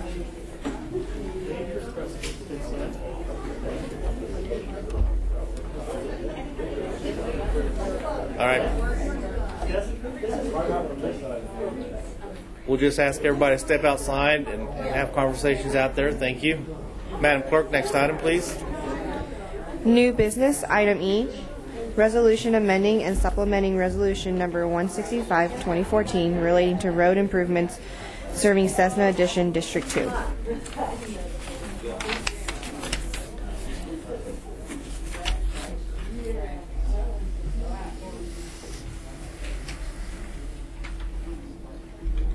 Good afternoon, Mr. Chairman, Commissioners. Joe Norton with Gilmore and Bell, the county's bond counsel.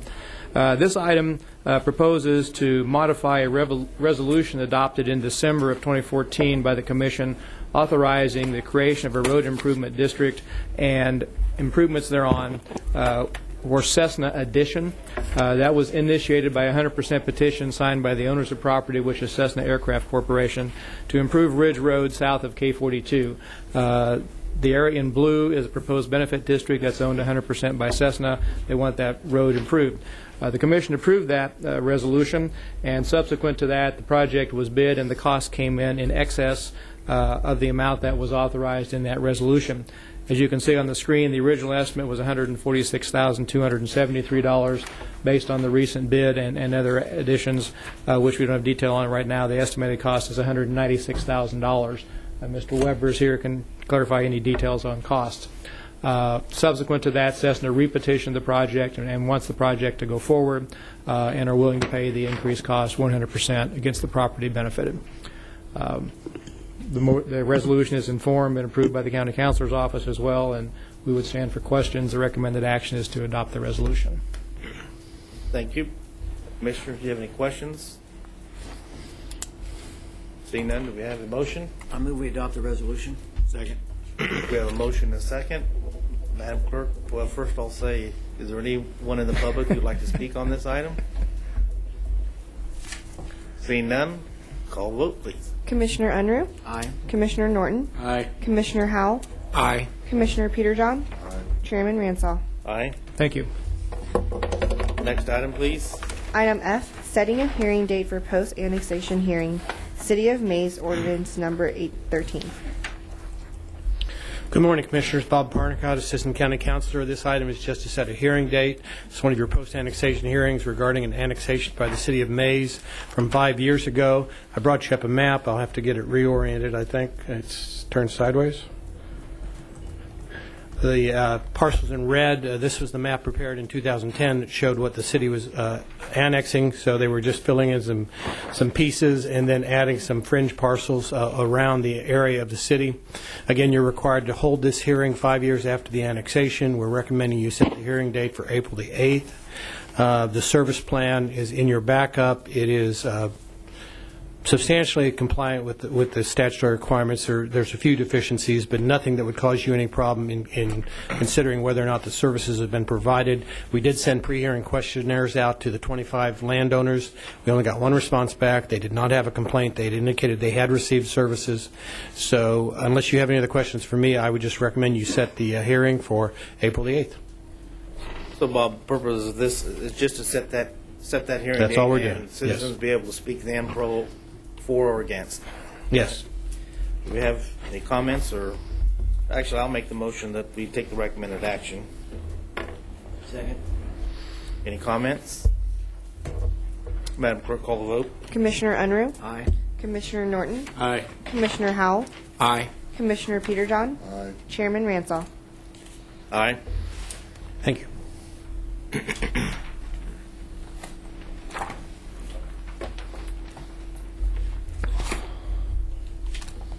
Next item, please.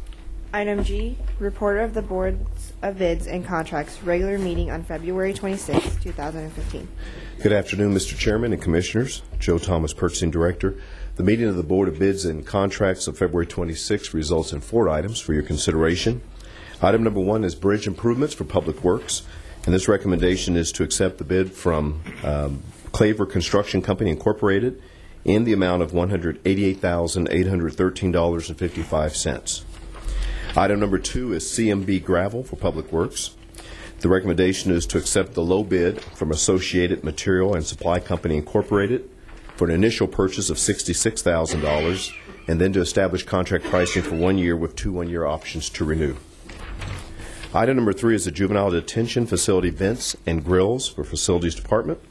This recommendation is to accept the low bid from Professional Mechanical Contractors Incorporated in the amount of $98,300. And item number 4 is Agilent Maintenance and Support for the Regional Forensic Science Center. This recommendation is to accept the quote from Agilent Technologies Incorporated in the amount of $83,065.68. I'll be happy to answer any questions you may have and recommend approval of these items. Commissioner Peter John? I move we accept the recommendations of the Board of Bids and Contracts. Second. We have a motion and a second. Anyone from the public like to speak on this item? Seeing none, Commissioner Howell? Yes, I just have a couple questions. Thank you, Chairman. Can you tell me what vents and grills means? Can you explain that a little bit so I understand what we're talking about here? Okay, we'll have Sandy Angelo, Facilities Department, give you a detailed explanation. Good afternoon, Sandy Angelo, Project Services. What this is currently the facility, the correctional facility has vents and grills over the top. They're louvers, and they have the airflow that goes into each pod. And they had an incident where a resident tried to commit suicide by putting a bed sheet through the holes, threading it through, coming down and trying to hang himself in the pod. So what we're doing is we're changing out all those vents and we're putting in smaller holes. They're currently at 5/16 and we're putting in 3/16. And apparently it's a national study showing that this is preventative in suicide attempts. Okay. And then just clarification, the first bid you discussed and the last bid you discussed, we only had one bid on each one of those? Oh. Yes, sir. The first one was one, and the last one is it's a hardware and software maintenance, so it's the existing provider. All right. That's all my questions. Thank you. Any other questions from commissioners? We have a motion and a second, correct? Yes, Madam we do. Clerk, call the vote, please. Commissioner Unruh? Aye. Commissioner Norton? Aye. Commissioner Howell? Aye. Commissioner Peter John? Aye. Chairman Ransall? Aye. Thank you, Commissioners. Next item, please. Consent agenda? Commissioners, you have the consent agenda before you, and I recommend you approve it. Commissioners, I'm going to make a motion that we adopt the consent agenda with the exception of item R, and I'd like to delay that for a week or two till I've had some time to get a little more information from the manager and the health department. Second. We have a motion and a second. Any discussion? Madam Clerk, call the vote. Commissioner Unruh? Aye. Commissioner Norton? Aye. Commissioner Howell? Aye. Commissioner Peter John? Aye. Chairman Ransall? Aye.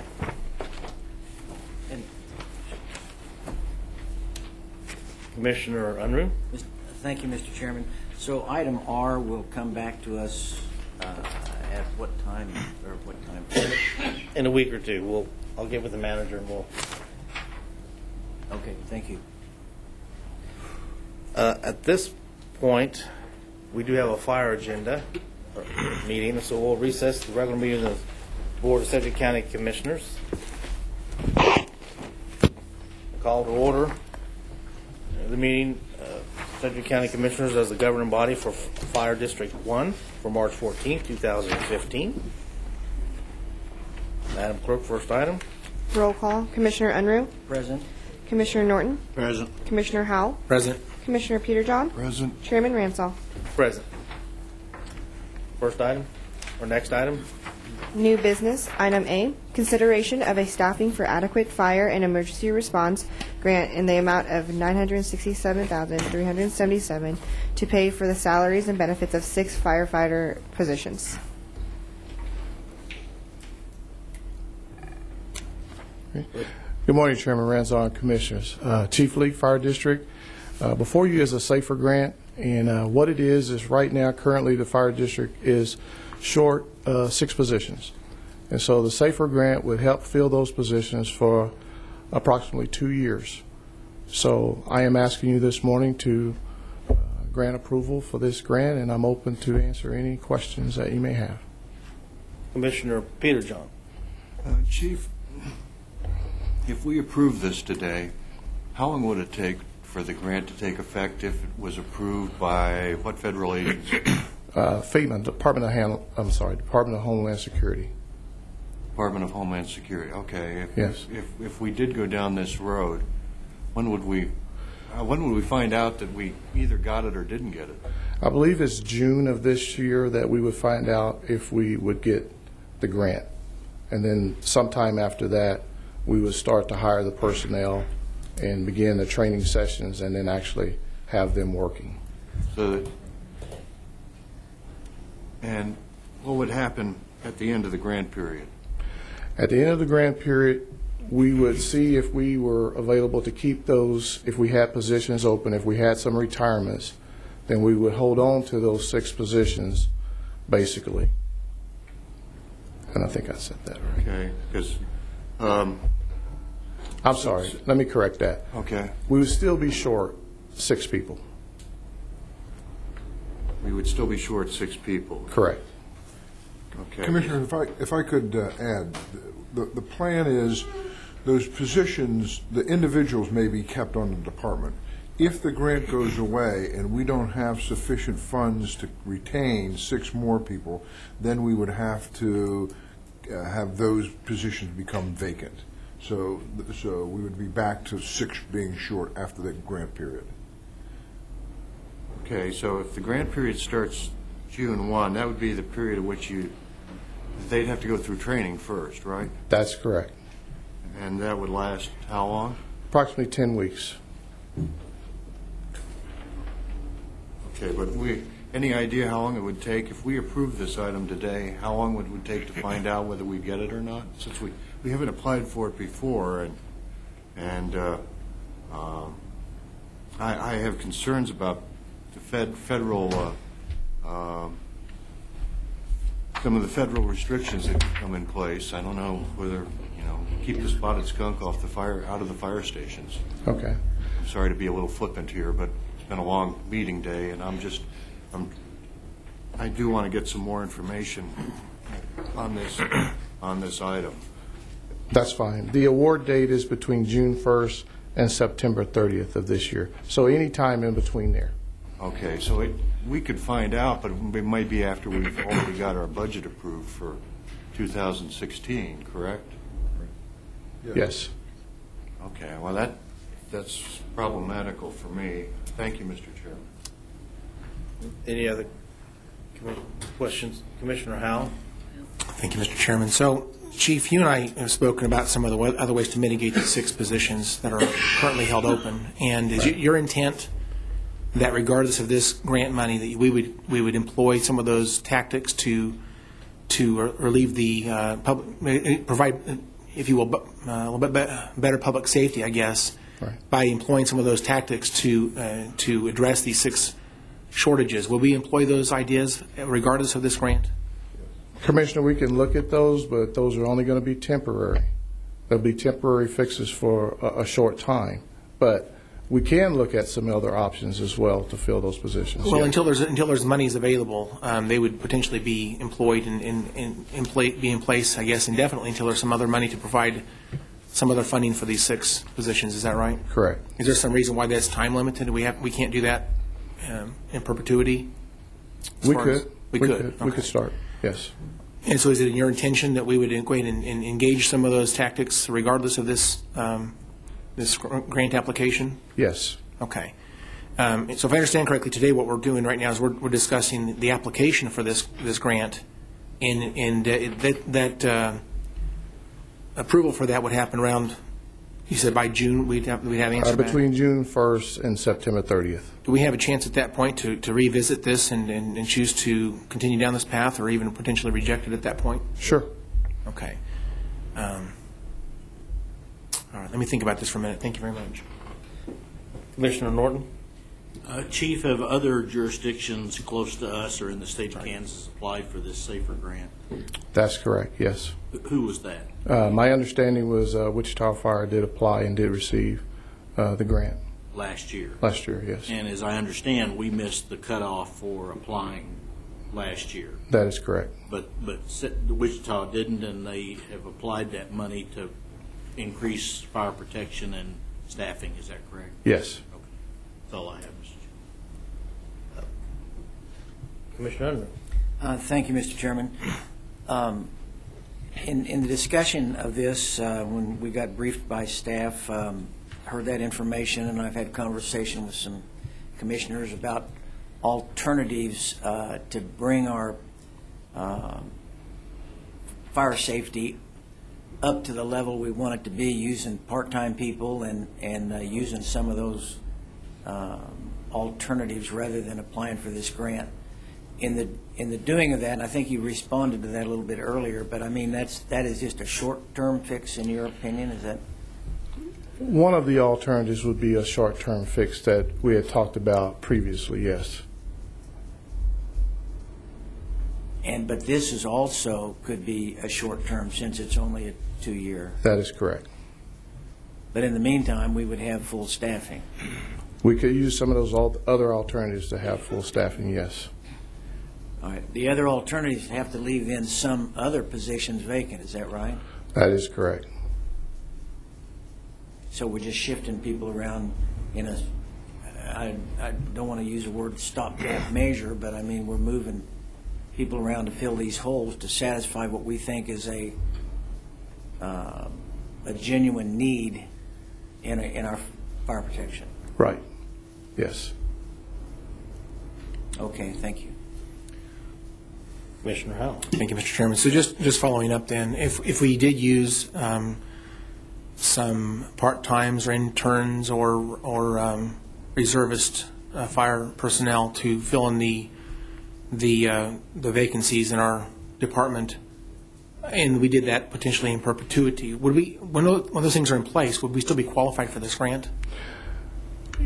No, we would not be qualified. So if we're intending to employ those tactics immediately or as soon as possible, because it is a matter of public safety. Right. We'd like to employ those solutions as fast as possible because we don't want to have an incident where we didn't have personnel in the right spot to provide that public safety. So if we lean forward and put some of those things in place immediately, then we may not be qualified for this anyway, right? Right. Is there any way that the people that do the review of this application would know that we've employed some of these tactics and our situation's changed? Would they know that when they make...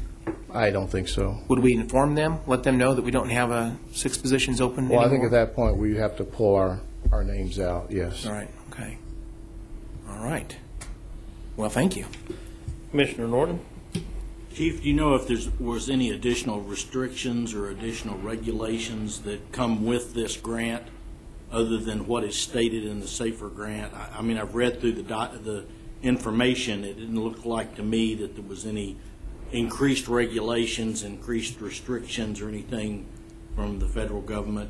It's just to get more people on the street. It's kind of like the COPS program a few years ago, just to increase and fill in gaps where local jurisdictions have it.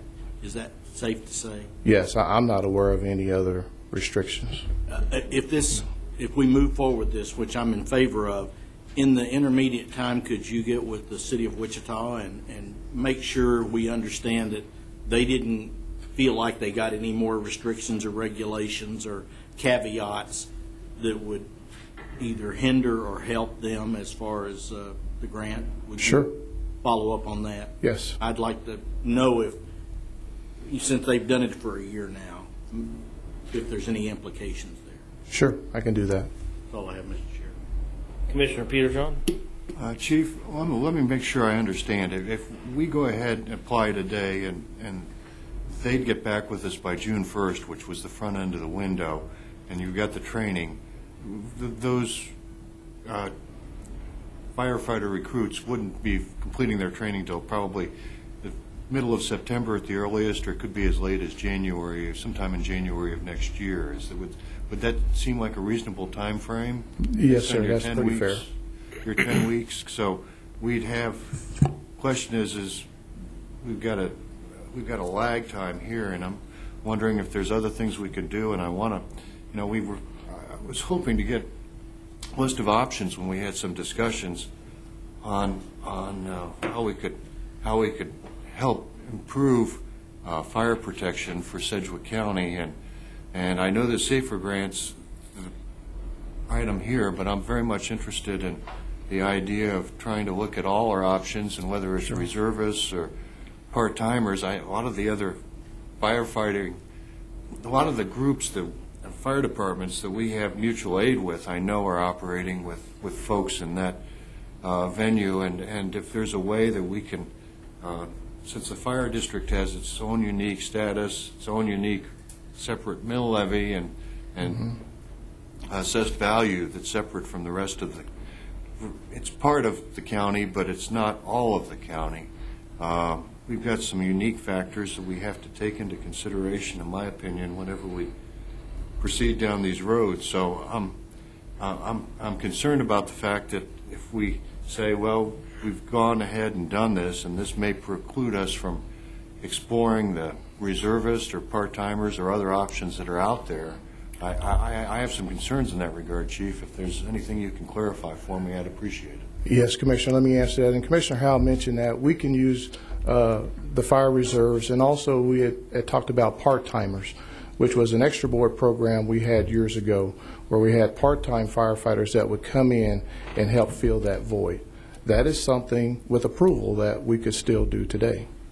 That would kind of help in that in-between time while we're waiting to see if we're approved for the grant. Excuse me, Commissioners. It needs to be said, Mr. Manager. It needs to be said that we've looked at that program and think the cost of that is $160,000, $180,000 a year. That would increase the deficit in the fire district over the next couple of years. Now we're going to examine another way in which we think we can fund it. That came up yesterday, but we haven't had an opportunity to do that. But whatever we do, it's going to be a fiscal note, which would increase the fire district's deficit. Well, my concern is that I remember back in the 90s, the feds had a program where they were going to help local police departments, and we're going to pay 100% of the cost of bringing a new police officer on. And then the second year was 75%, and the third year was 50%, and by the end of the fourth year, you were back down to zero. And you either had to come up with the money at the back end. It might work out great if you were planning to expand your department anyway, but the concern I have with the grant is that what happens if we apply for it, get it, bring the people on board, and then we end up not being able to renew it. And the cost, my understanding, that they'd provide us with this grant is over 400. Wait a minute. Well, for 2 years, it's a little over $400,000 a year, if I'm correct. Right, Chief? Right. Yes. Okay. And Commissioner, during those times too, we have people that are eligible for retirement. Now, that's no guarantee that they'll retire, but we look at those positions as a possibility. So we have some eligible retirements, several in the next 2 years. Well, I think something needs to be done. I'm not convinced this grants the entire, or perhaps the partial solution. I'd like to look at everything that's out there and be interested in hearing my colleagues' thought on this. Sure. Commissioner Unruh. Thank you, Mr. Chairman. In order to satisfy the apprehension about that, we can still apply for the grant. We can hear these alternatives. If the grant, if we are approved, we can deny that. That doesn't, and then go ahead with the alternative plan. Is that correct? That's correct. So it would seem like that we're increasing our options and standing up to our responsibility to do the best we can with public safety to go ahead and apply for the grant now. And then you can discuss with us alternatives, and we can either pull our application or deny it if we should get approved. But this whole staffing issue was a big discussion when we did the fire district budget last time, and there were a lot of citizens, a lot of folks saying, hey, we need to have more staffing out there than 2 folks. This is a solution for that, and it appears that through normal retirement and attrition, should we not be renewed, that we still have a way to manage that will not be detrimental to our operating budget. So I would suggest that we go ahead and apply for it right now, and then continue to have you present to us some alternatives. If we like that better, then we can choose that. That's all I have, Mr. Chair. Chief, let me ask some questions. I know we've spent probably over 2 hours talking about this and analyzing this, so I want to clarify a few things. So we apply for this grant. We may not get it, right? That's correct. So we're in the same spot that we are. Right. Okay. If we get it, it lasts 2 years. Now, if we have attrition, if we don't get it again, and we have attrition, we're still back where we were beginning. We're still short 6 guys. Correct. Either that, if we don't have enough attrition, then we have to lay people off. Right. Now, on the timing, I just want to clarify. When I was briefed, I thought, okay, so we'll find out June to September. I thought the money would be available in November. Is that correct? When I talked to Marty Hughes, the county was having an internal order, and as soon as we get our people trained or hired, we can start paying them. We send a receipt to the FEMA, and they reimburse us. So as soon as we are ready, we can start. Then we can start doing that. Mm-hmm. I thought I was briefed that it might be until April until we got people trained. Is that not right, Chief, in January? Well, that was under the assumption that the money would come around November. In November, okay. And then it would take the training, and then we'd be looking at So 16. now we're looking around January. Correct. Okay. So regardless, if we apply for this grant, it doesn't take effect until, we won't actually have the solution in place until January. And it still is a temporary fix, which I'm concerned about. Now, when we had this discussion several months ago, I was under the impression we were going to have a committee put together and then options were going to be discussed and brought to the commission, but that's not the case. This is the only one. So I've done some investigating, talking to the chief, and there are a variety of options, some not so good, some better. Right. This idea of an extra board, which we've had in the past, that could be a permanent part of our fire department that would decrease, it has multiple benefits. It could help us short term with this, but if we expand its use, it can also reduce personnel costs in the long run and give us a pool of qualified candidates that we've known that's worked for us before in the past when we need full-time positions. That's correct. If the funding is there, you're absolutely right. Right. But that can be a long-term program. Yes. Now, some of the restructuring we've discussed, some of it could be permanent, some of it would be more temporary. Right. But we can mix and match all those sorts of things. And we could do that right now, some restructuring while we're waiting for approval. So those are options, yes. Now, if we restructure, I would argue that some of the restructuring that we could do could be permanent because it's just about additional functions. But nevertheless, if we do that and we fill those positions, then are we eligible still for those? Let's say we filled some of the positions, but not all. Are we still then eligible even for those positions if we fill them? Right, because we're just restructuring for a temporary fix, so we're not actually filling those positions. So well, I'm talking about restructuring for a permanent fix. Then at that point, no, we wouldn't. Any positions that we had done that with. Right. And if we get to the point that we're able to, okay, if we implement some of these long-term permanent, then we're not eligible. The benefit of using some of these is that we can do it almost immediately. That's correct. Right, as opposed to waiting until January, and then we control this ourselves, not wondering if or when we'll get money from the federal government. That's correct. Yeah. Well, I was happy to have the opportunity to speak to the chief and discuss. We talked, a lot of things, a lot of what ifs, and I'm disappointed that we didn't have this as a commission, this sort of discussion much sooner. I thought that's what we were going to do, and then this popped up, and there was really no discussion about any of the solutions as far as the commission was concerned before this, and I think it would have been very beneficial to have discussed some of these beforehand, and I hope going forward we'll do that more often. Personally, I'm convinced that we can solve this problem organically and address this issue organically in a much more rapid and effective manner than than hoping and waiting we get this grant and then seeing what happens in 2 years. But that would certainly be my preference so that we can control this.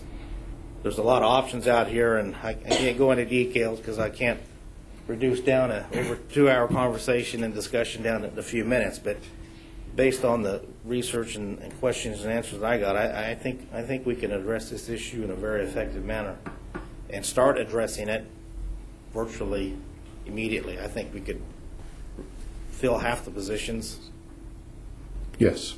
Immediately, and then address some of the others and implement some policy changes that I think will benefit us in the long run and has the potential to improve our financial situation in the fire department long term as well, and hopefully avoid the need to reduce positions in the future anyway. I would argue that if we've been using this extra board all along, we had the potential to save significant money throughout the years and perhaps been able to avoid this to begin with. But we'll never know because we didn't do it, but based on our conversations, that potential certainly is there. Right. So that's my position for what it's worth. I'd like to empower the chief to make some decisions. We still need to analyze some things and decide what the perfect course of action is, but based on my research, I'm confident that we can solve this problem. Commissioner Norton? Well, I don't mind making the motion to go ahead and take the recommended action, apply for the SAFER grant, and continue the conversation about alternatives. But I'm fully ready to authorize at least applying for the grant. I know we're on a time restraint. It'll give us plenty of time before we find out to look at alternatives and be sure that if we're going to make policy changes, we're not doing it just because of this, but that we're doing because it makes sense. So I'll make that motion. I'll second. Discussion. Commissioner Howell? Thank you, Mr. Chairman. Good conversation about this issue, and I'll tell you what, I appreciate several of the comments. Commissioner Unruh said it's increasing options, and I do agree that I like having options. And so I do agree to the idea of applying for this for that purpose only.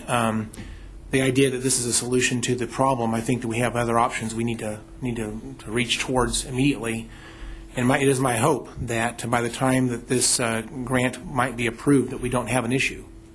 And so I think that in the effort to increase public safety to the maximum as fast as possible, I think we need to lean in that direction as hard as possible. And so, Chief Leak, I'd ask you, I guess, two questions. Is it your intention, if I support the idea of making the application today, I want your assurance to me that you will, in fact, support, I guess, the idea of using part-time paid interns and paid reservists to fill these holes as quickly as possible, or restructure the fire department personnel in such a way that we mitigate the shortages in the best possible way? Yes. Okay. I guess I'm willing to support this under those terms, but again, it's my hope that we would not depend on roller coaster funding. This is a roller coaster solution is not a good solution. A permanent solution is really where we need to head. This is a core function of government. It's what we do as county commission, is to make sure we've got public services where they're needed at the best levels possible, with efficiency and effectiveness. And I think that we have a way to do that with current resources. And so I'm going to be looking to you to lead us to that direction, and I'm encouraging you to not wait for this grant. Roller coaster funding is not a good solution because it leaves us with the same problem down the road. And I do not want to go back to where we are right now. I think we need to have a permanent solution, and this temporary funding source is not really a good answer. I'd also bring up the idea that the federal government taxes us to enact their enumerated powers. This is really not their thing. We're $18 trillion in debt as a country, and this is the type of thing that local communities need to take on the responsibility to provide essential government services for themselves. And I don't really think that the federal government has a role. Look at the grants that are possible. This is one that actually is related to a core function of government. Our people have essentially provided tax dollars to the federal government, and to that extent, I'd like to get those back if possible. But I don't want to wait for the solutions. I want to enact those solutions immediately. So I will support the motion for now, but it is my hope that we will not need this grant. Thank you. Commissioner Peter John? I agree with Commissioner Howell, and to make this brief, I would be very much interested in whether it's the City of Wichita Fire Department or any other Kansas or area fire departments that are using SAFER grants. If we get additional information on them, Chief, I'd certainly like to get updated as soon as possible and want to look at all options to try and improve the role of the fire district. As the commissioner, I believe I've got the most square miles in the fire district of any of the five of us up here. So it's a very important function that deserves full attention from this commission, even if it doesn't cover every inch of Sedgwick County. Okay, I'll get you that information. Commissioner Unruh. Thank you, Mr. Chairman. Chief, I just wanted to clarify, we're doing this to improve and enhance our public safety services. We are not in a crisis or have a huge gap in our services. I mean, someone watching this discussion might think that we are, in a crisis situation. No, we're trying to improve our deployment is what we're trying to do. Right now, we're short on our deployment, and we're trying to get up to full deployment. All right, very good. Thank you. Okay.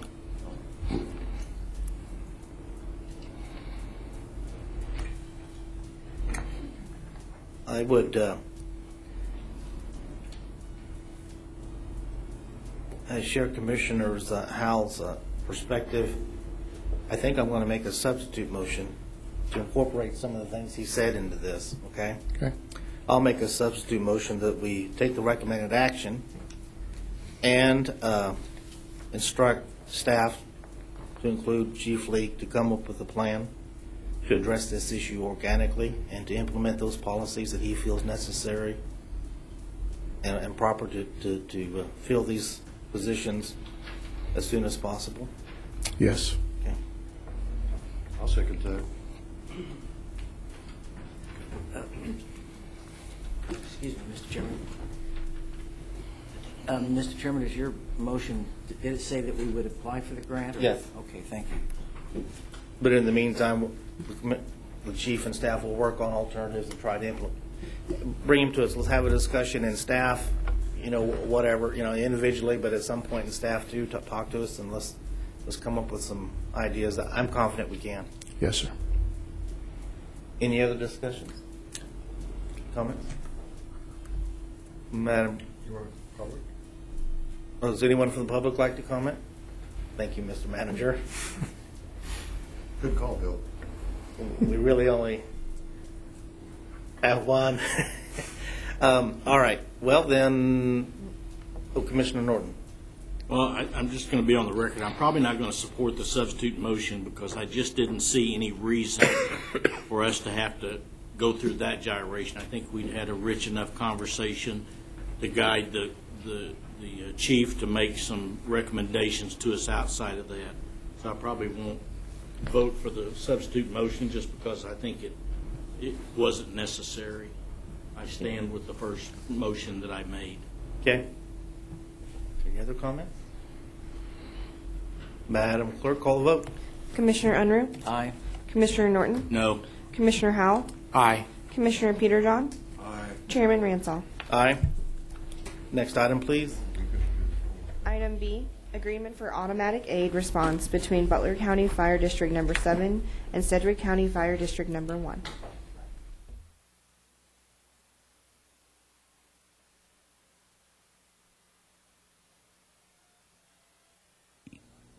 Production and broadcast costs for